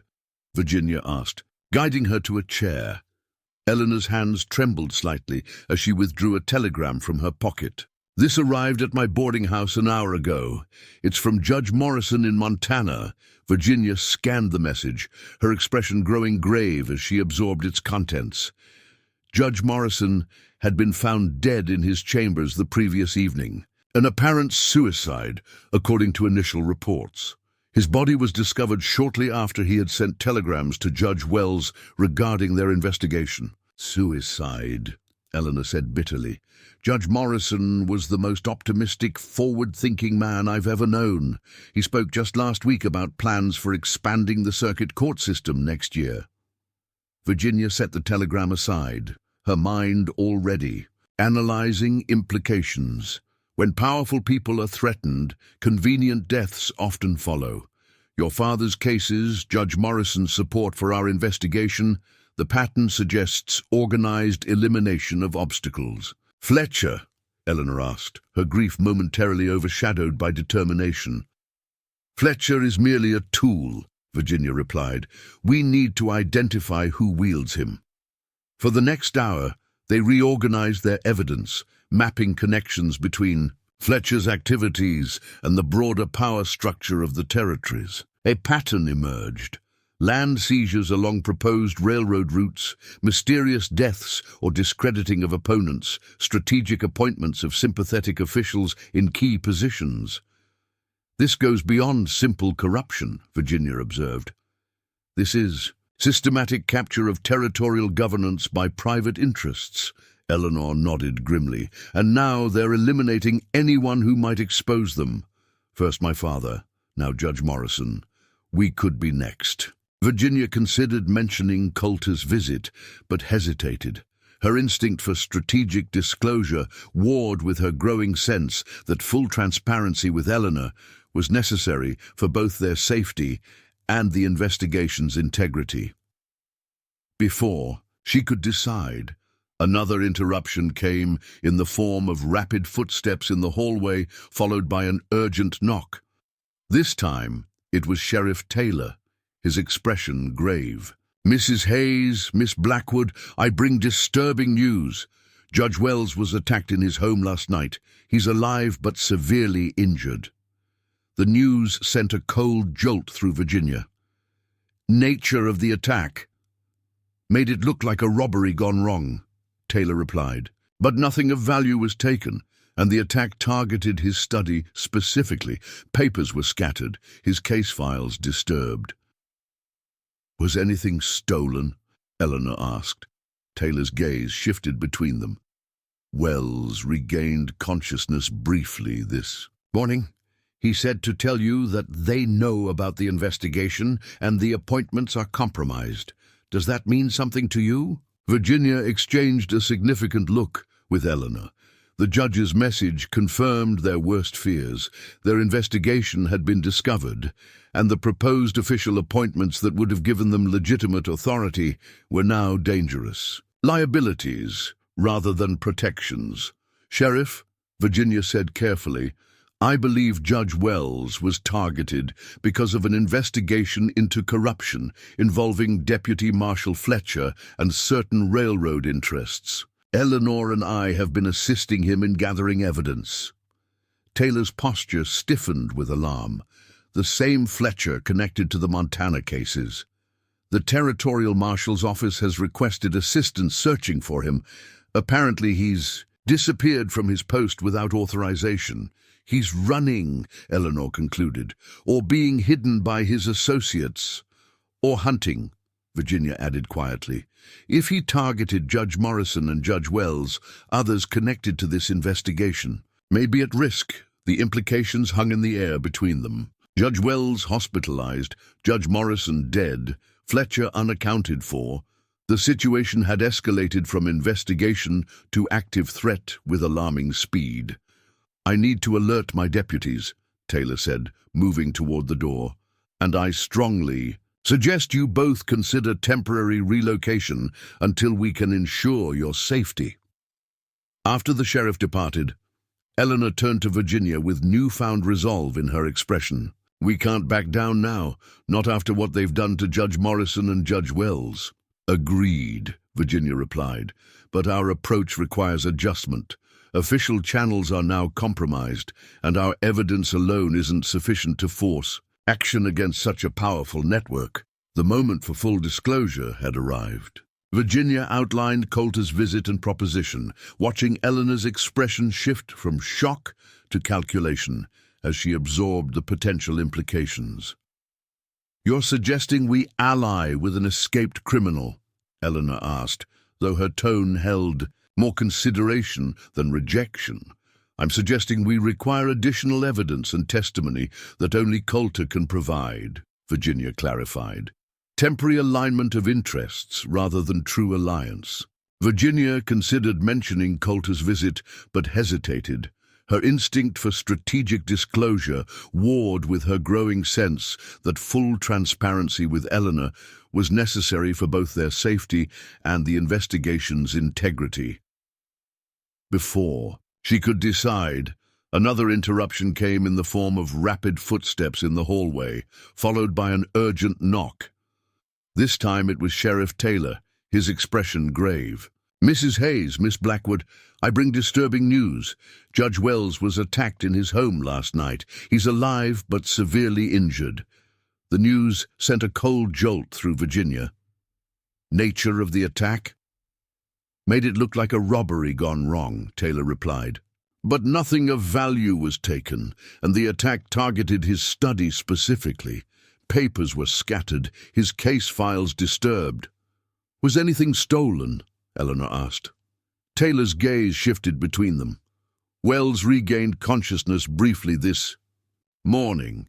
He said to tell you that they know about the investigation and the appointments are compromised. Does that mean something to you? Virginia exchanged a significant look with Eleanor. The judge's message confirmed their worst fears. Their investigation had been discovered, and the proposed official appointments that would have given them legitimate authority were now dangerous. Liabilities rather than protections. Sheriff, Virginia said carefully, I believe Judge Wells was targeted because of an investigation into corruption involving Deputy Marshal Fletcher and certain railroad interests. Eleanor and I have been assisting him in gathering evidence. Taylor's posture stiffened with alarm. The same Fletcher connected to the Montana cases.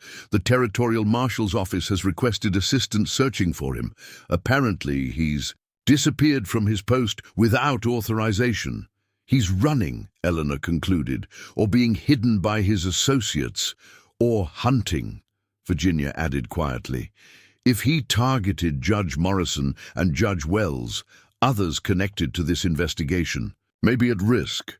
The implications hung in the air between them. Judge Wells hospitalized, Judge Morrison dead, Fletcher unaccounted for. The situation had escalated from investigation to active threat with alarming speed. I need to alert my deputies, Taylor said, moving toward the door. And I strongly suggest you both consider temporary relocation until we can ensure your safety. After the sheriff departed, Eleanor turned to Virginia with newfound resolve in her expression. We can't back down now, not after what they've done to Judge Morrison and Judge Wells. Agreed, Virginia replied, but our approach requires adjustment. Official channels are now compromised, and our evidence alone isn't sufficient to force action against such a powerful network. The moment for full disclosure had arrived. Virginia outlined Coulter's visit and proposition, watching Eleanor's expression shift from shock to calculation as she absorbed the potential implications. You're suggesting we ally with an escaped criminal? Eleanor asked, though her tone held more consideration than rejection. I'm suggesting we require additional evidence and testimony that only Coulter can provide, Virginia clarified. Temporary alignment of interests rather than true alliance. Eleanor was silent for a long moment, processing the moral complexity of the situation. My father would say that justice sometimes requires uncomfortable companions, she said finally. And if Coulter truly respected him as claimed, we maintain control of the arrangement, Virginia assured her. The evidence Coulter provides strengthens our case, but any negotiation regarding his status remains with the proper authorities. Their discussion of logistics was interrupted by the arrival of a messenger boy with a sealed envelope addressed to Virginia. The handwriting was unfamiliar, the message inside brief and unsettling. Fletcher arrived at the Millersburg morning train. 3 men with him, asking about you specifically. A friend. Virginia passed the note to Eleanor. It seems decisions must be made more quickly than anticipated. Fletcher is here, and he knows about our involvement. Eleanor paled slightly, but straightened her shoulders with determination that reminded Virginia of her own transformation years earlier. What do we do? Virginia moved to the window, scanning the street below with practiced caution. Nothing appeared immediately suspicious, but experience had taught her that danger rarely announced itself openly. We need to secure our evidence first, she decided. Everything we've gathered must be preserved and protected. She turned back to Eleanor. Then we make contact with Coulter while evading Fletcher and his men. The next hour passed in careful preparation. Virginia drafted messages to several contacts, former associates of Samuel's whom she trusted implicitly, individuals who had assisted her covert activities in previous years. Copies of their most crucial evidence were sealed and addressed to specific recipients who would understand their significance if anything happened to the investigators themselves. Eleanor proved remarkably composed under pressure, organizing their documentation with the same methodical precision she brought to all her work. Her hands remained steady even as they discussed worst-case contingencies and established emergency protocols. We should split up, Virginia suggested, as they prepared to leave the office. Fletcher will likely focus his search on me given my higher profile in town. You can move more freely to secure our backup evidence locations. Eleanor nodded, accepting the practical necessity despite obvious reluctance. Where will we reconnect? This Old Mason property at the edge of the Blackwater Creek, Virginia replied. "Samuel and I considered purchasing it years ago. I'm familiar with its layout and approaches. It's been abandoned since Mason's death last winter, but remains structurally sound." They departed through the rear exit, taking separate routes through Millersburg's morning bustle. Virginia deliberately maintained a visible presence, browsing shop windows and exchanging greetings with acquaintances while observing reflections for signs of surveillance. Her status as a respected widow provided perfect cover for such ordinary activities, even as her mind calculated escape routes and defensive positions with each step. It took less than 30 minutes to confirm she was indeed being followed. Two men, one tall and broad-shouldered, the other wiry and alert, maintained consistent distance while tracking her movements through town. Neither matched Fletcher's description, suggesting he had brought experienced assistance rather than performing the surveillance himself. Virginia considered her options. She could continue leading them on a calculated path, drawing them away from Eleanor's activities. Alternatively, she could attempt to lose them and proceed directly to the Miller homestead where Coulter waited. Both approaches carried risks, but the latter offered greater strategic advantage. Decision made, Virginia entered Millersburg's busiest general store, navigating through crowded aisles to the rear storeroom where deliveries were processed. The owner, Mr. Phillips, had been one of Samuel's few close friends in town. He looked up from inventory ledgers with surprise as Virginia approached. "Mrs. Hayes, is everything all right?" "I find myself in need of your back exit, Mr. Phillips," Virginia replied quietly. "There are men following me whose intentions I question." Phillips's expression shifted immediately from confusion to concern. "Samuel always said you had good instincts for trouble." He gestured toward a narrow door, partially hidden behind stacked crates. "That leads to the alley. My boy can create a distraction if needed." "Thank you," Virginia said with genuine appreciation. "If anyone asks, I was selecting fabric and left through the front while they were occupied elsewhere. The alley provided perfect cover, narrow, shadowed, with multiple connecting passages leading to the town's less traveled sections." Virginia moved quickly but quietly, employing evasion techniques developed during years of covert operations. Within 15 minutes, she had circled the town's perimeter, acquired a horse from the livery stable using a prearranged signal with the stable hand, and departed toward the eastern prairie, where the Miller homestead awaited. The abandoned property appeared on the horizon like a ship adrift on the sea of grass, a small, weathered structure standing in solitary defiance of the elements. Virginia approached with caution, surveying the surrounding terrain for signs of habitation or surveillance. Nothing moved except prairie grasses bending in the persistent wind. She secured her horse behind the dilapidated barn, drawing her revolver. Before approaching the main house, the front door hung slightly ajar, wooden boards creaking beneath her careful steps as she entered. "You're earlier than expected." Coulter's voice came from a shadowed corner. "Trouble in town?"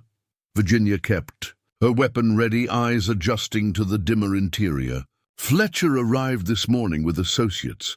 They're already conducting surveillance." Coulter emerged from the shadows, his expression grim. "Then we have less time than I hoped. Fletcher is merely the visible element of a much larger operation. His employers won't hesitate to eliminate anyone threatening their interests." "Judge Morrison is already dead," Virginia informed him. "Judge Wells was severely injured, both connected to our investigation." Coulter nodded as if this confirmed existing suspicions. "The syndicate moves quickly when threatened. They've invested millions in controlling land along the proposed transcontinental routes. Anyone challenging that control becomes expendable." "The syndicate?" Virginia questioned, the term unfamiliar despite her extensive knowledge of territorial criminal elements. "Not a name they use themselves," Coulter clarified, "but what those of us in certain circles call them. Eastern investors, railroad executives, Territorial officials, all working together to secure land and rights of way through any means necessary. He gestured for her to follow him to a back room where a battered table held several documents and maps. "These are copies of what my gang acquired during the Mitchell stage robbery," he explained, spreading the papers across the table's surface. Survey maps deliberately falsified to show unsuitable farming conditions on prime homestead land.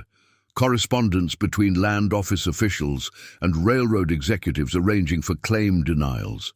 Financial records showing payments to various territorial officials, including Fletcher.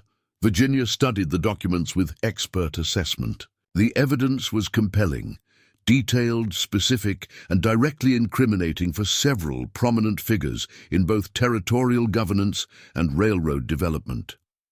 Combined with what she and Eleanor had already gathered, it presented a comprehensive picture of corruption at the highest levels. "This would explain the escalating response to our investigation," Virginia observed. "The individuals implicated have significant resources and influence." "More than you realize," Coulter replied grimly. "The syndicate controls not just officials, but private security forces, former military men willing to perform whatever actions their employers require.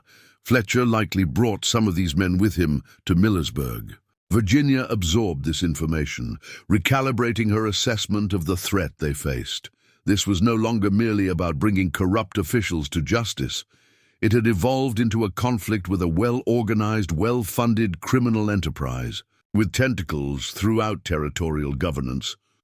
"Why would the syndicate arrange your escape?" she asked, the question that had troubled her since Coulter's appearance at her farmhouse. "Why not simply eliminate you in custody?" "Because I ensured they knew I had secured these documents separately," Coulter explained, "located where only I could retrieve them. My insurance policy became temporarily more valuable than my elimination. But once they have the documents, my usefulness ends," he acknowledged matter-of-factly, "as does yours and Miss Blackwood's if they realize the extent of your investigation."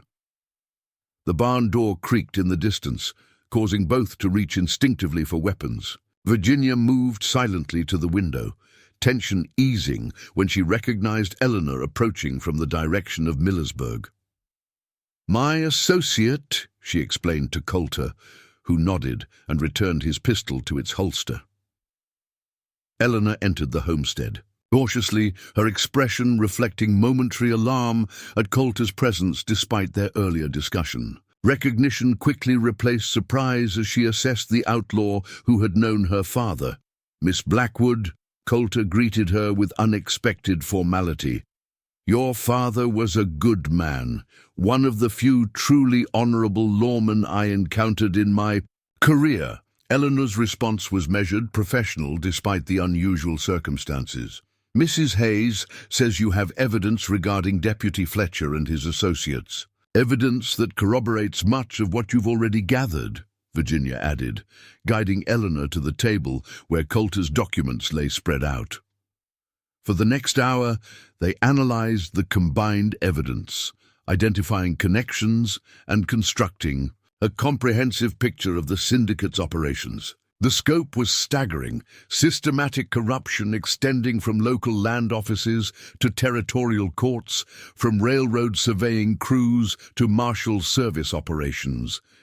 "This explains Judge Morrison's death and the attack on Judge Wells," Eleanor observed, connecting documents to specific officials implicated in their investigation. "But it also presents a new problem. With both judges removed, who can we trust to act on this evidence?" It was Coulter who provided the unexpected answer. "Federal authorities, not territorial. This conspiracy crosses territorial boundaries, involves interstate commerce through the railroads, and includes corruption of federal appointees. That places it under federal jurisdiction." Virginia considered this approach, weighing potential advantages against risks. The nearest federal marshal is in Sioux Falls, at least 3 days' travel under normal circumstances. "And Fletcher's men are already searching for us in Millersburg," Eleanor added. We may not have 3 days. The true dimensions of their challenge were becoming clear. They possessed evidence of massive corruption and criminal conspiracy, but delivering that evidence to proper authorities required surviving long enough to reach them. Meanwhile, the syndicate's resources and reach expanded with each passing hour. We need allies, Virginia decided, individuals with both the authority and integrity to support federal intervention. Coulter's expression suggested skepticism. Such individuals are rare in these territories, especially among those with sufficient authority to challenge the syndicate. Not as rare as you might think, Virginia countered, an idea forming in her mind.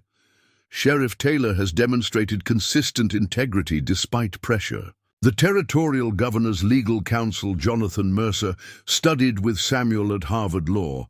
His ethical reputation is unimpeachable, and General Howard at Fort Thompson has repeatedly confronted railroad interests regarding treaty violations. With local tribes, you're suggesting we build our own coalition to counter the syndicate, Eleanor said, understanding dawning in her expression. Precisely. While we work to reach federal authorities, we simultaneously gather local support from those with sufficient standing to prevent the syndicate from simply eliminating us as they did Judge Morrison. It was a bold strategy, requiring both careful coordination and rapid execution. They spent the remainder of the afternoon drafting messages to potential allies, with Virginia and Eleanor focusing on legitimate official contacts, while Coulter reluctantly identified several reformed former associates who might provide additional support through less conventional channels. As sunset approached, the immediate challenges became more pressing. Fletcher's men were actively searching Millersburg. The abandoned Mason property might already be under surveillance, and Virginia's farmhouse was likely being watched as well. We need a secure location to continue our work, Virginia observed. Somewhere neither Fletcher nor his associates would easily think to look. Eleanor had been studying one of Coulter's maps with increasing concentration. "What about here?" she suggested, pointing to a location marked only as Survey Camp 27, approximately 20 miles northwest of Millersburg. According to these documents, it was established as a railroad survey camp, but abandoned when they realized the route wasn't viable. The structures would still be intact. Coulter nodded with grudging approval. Good thinking. The syndicate would have no reason to monitor a site they've already written off as worthless. As they prepared to depart, gathering documents and establishing rendezvous protocols, Virginia found herself in the unusual position of coordinating with an outlaw she had once hunted. The irony wasn't lost on her. After years of deception, to capture men like Coulter, she was now engaging in honest collaboration with him against a shared enemy. "Circumstances make strange alliances," Coulter commented, seemingly reading her thoughts as they secured the last of the evidence for transport. "Temporary alignments of interest," Virginia corrected, though without the coldness that might have characterized her response days earlier. "Once this matter is resolved, your legal status remains unchanged." Coulter's smile held an unexpected understanding. "Of course, Mrs. Hayes. I wouldn't expect the Ghost Widow to compromise her principles entirely, even when faced with larger threats."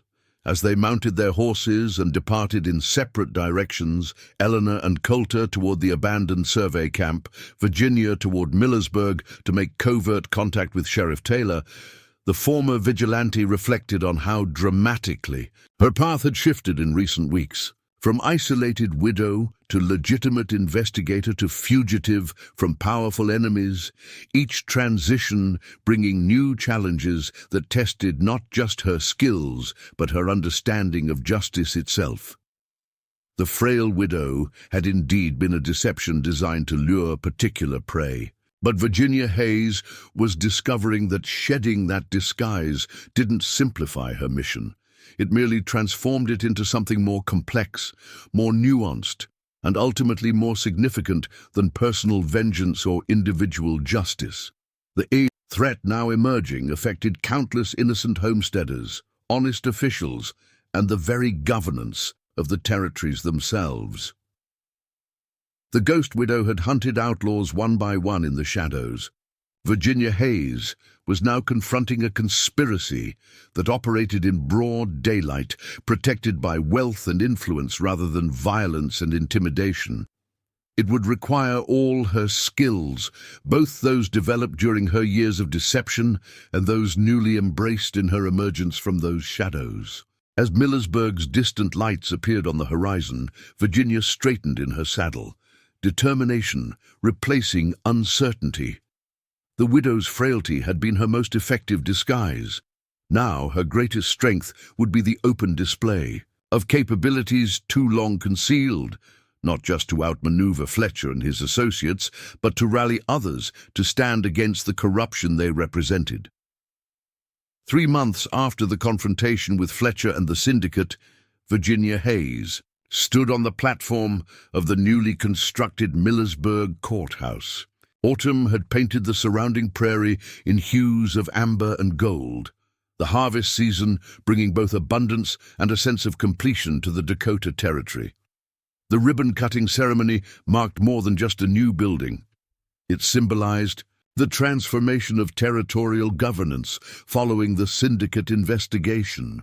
Federal prosecutors had spent weeks presenting evidence gathered by Virginia, Eleanor, and their unlikely allies.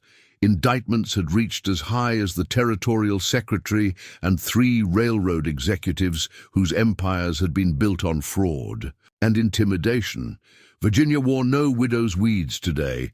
Her tailored navy suit and confident posture reflected her new position as special investigator for the Federal District Court, an appointment that had raised eyebrows initially, but earned respect through results. Beside her stood Eleanor Blackwood, recently admitted to the Territorial Bar Association as one of its first female attorneys, her father's legacy honored through her pioneering achievements. "Mrs. Hayes," called Governor Harrison, extending his hand as the ceremony concluded. "Washington continues to praise your work on the syndicate case. The Attorney General himself mentioned your methods during his congressional testimony last month." Virginia accepted the compliment with a slight nod. "The credit belongs to many individuals who risked their safety to preserve justice, Governor. I merely helped organize their efforts." Modest as always, the governor replied with a knowing smile. "Though I understand your next investigation takes you to Wyoming territory, railroad interests there are concerned about your arrival, as they should be if they're operating outside the law," Eleanor interjected with the directness that had become her trademark in territorial courts. After completing the necessary social obligations, Virginia and Eleanor walked through Millersburg's Main Street, now bustling with new businesses and residents drawn by the region's growing reputation for fair governance and opportunity. "Sheriff Taylor's message arrived this morning," Eleanor said as they approached their shared offices. "Thomas Coulter was granted the reduced sentence as recommended by federal prosecutors, 10 years instead of hanging, with possibility of earlier release for continued cooperation." Virginia processed this news with mixed emotions.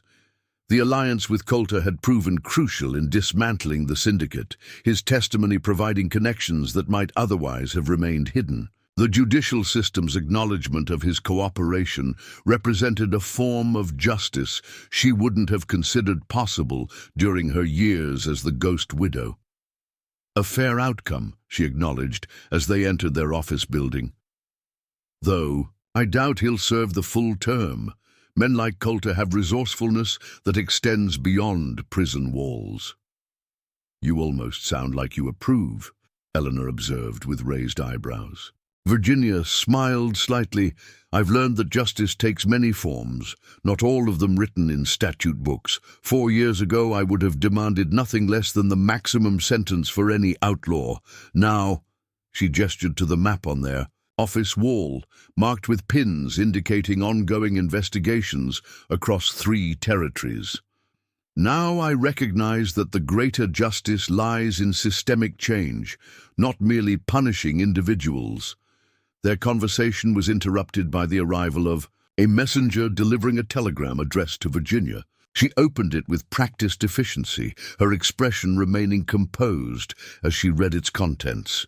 "It seems our reputation continues to spread," she noted, passing the message to Eleanor. "The territorial governor of Wyoming requests our assistance with what he describes as troubling inconsistencies in several recent land claim disputes." Eleanor scanned the telegram, her analytical mind already considering approaches. "Another syndicate operation?" "Perhaps," Virginia replied, moving to their case files. "Though with a different methodology, these disputes involve homesteaders who've successfully proved their claims, only to face legal challenges from mining interests rather than railroads." "The stage leaves tomorrow morning," Eleanor said, already preparing notes for their investigation. "I'll organize our reference materials while you handle arrangements with Judge Roberts." As Eleanor left to gather the necessary legal precedents, Virginia found herself alone in the office that had become the headquarters for their expanding work. She moved to the window, gazing across Millersburg toward the distant prairie where her farmhouse still stood, now serving as an occasional retreat rather than her primary residence.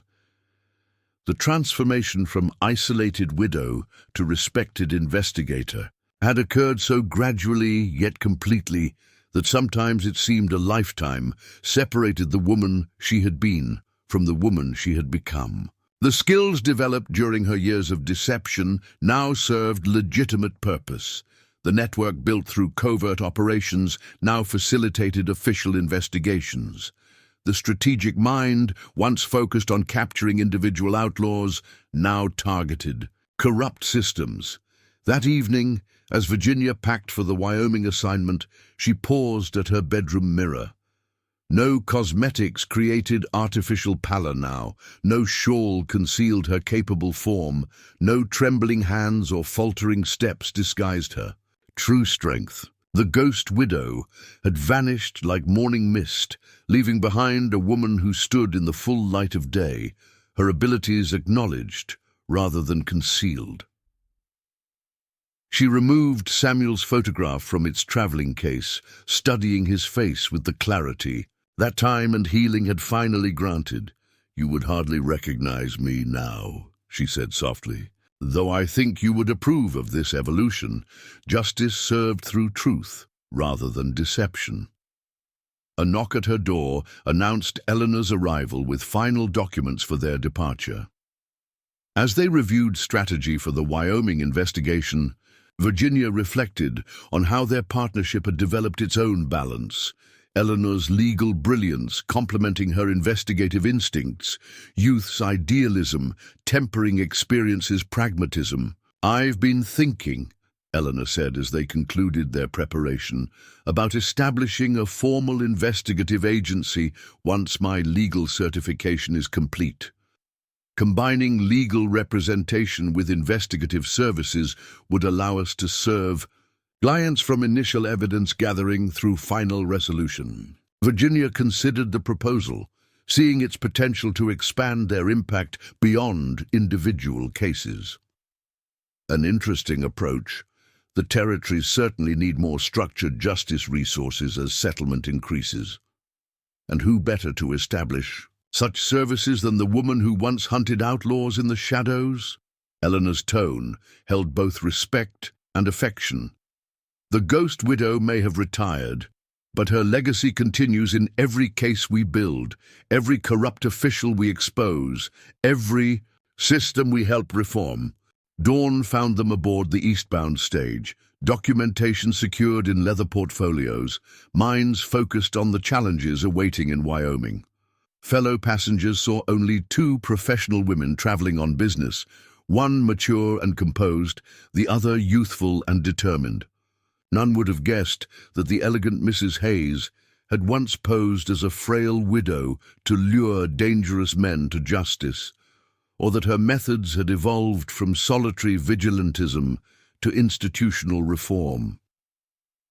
As the coach crossed the territorial border, Virginia watched the landscape change from familiar prairie to rolling foothills. New territory, new challenges, new applications for the skills she had honed through years of necessity and determination. The widow's deception had served its purpose in a lawless time. Now more transparent methods would advance justice in an evolving frontier. The frail widow had been a disguise that concealed extraordinary ability. Virginia Hayes no longer required such disguises. Her strength now lay in the open display of those abilities, in their application to larger causes than personal vengeance or individual justice. The outlaws, who had once mocked her apparent weakness, had inadvertently contributed to the emergence of something far more formidable, a woman whose full capabilities were finally unleashed in the service of systemic change. As the Wyoming mountains appeared on the horizon, Virginia smiled slightly at the journey's symbolism.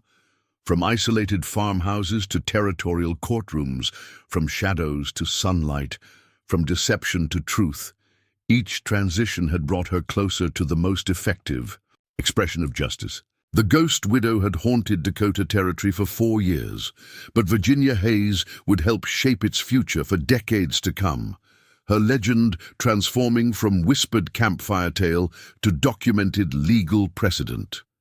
The outlaw who had once observed that circumstances make strange alliances couldn't have known how prophetic his words would prove. Virginia had allied not just with former adversaries, but with her own true nature, embracing both the strategic mind that had conceived the widow's deception and the principled heart that had always sought justice rather than mere revenge. The coach crested a rise, revealing the sprawling Wyoming landscape below. New challenges awaited, new systems required reform, new concepts of justice would emerge from their work. Virginia Hayes, once hidden behind a frail widow's facade, now faced that future with clear eyes and steady purpose, no longer preying on the predators, but building a world where such predators found fewer shadows in which to operate. The transformation was complete. The prey had become the hunter had become the reformer, and the reformer would become the architect of justice for a changing frontier. Up next, you've got 2 more standout stories right on your screen. If this one hits the mark, you won't want to pass these up. Just click and check them out, and don't forget to subscribe and turn on the notification bell so you don't miss any upload from us.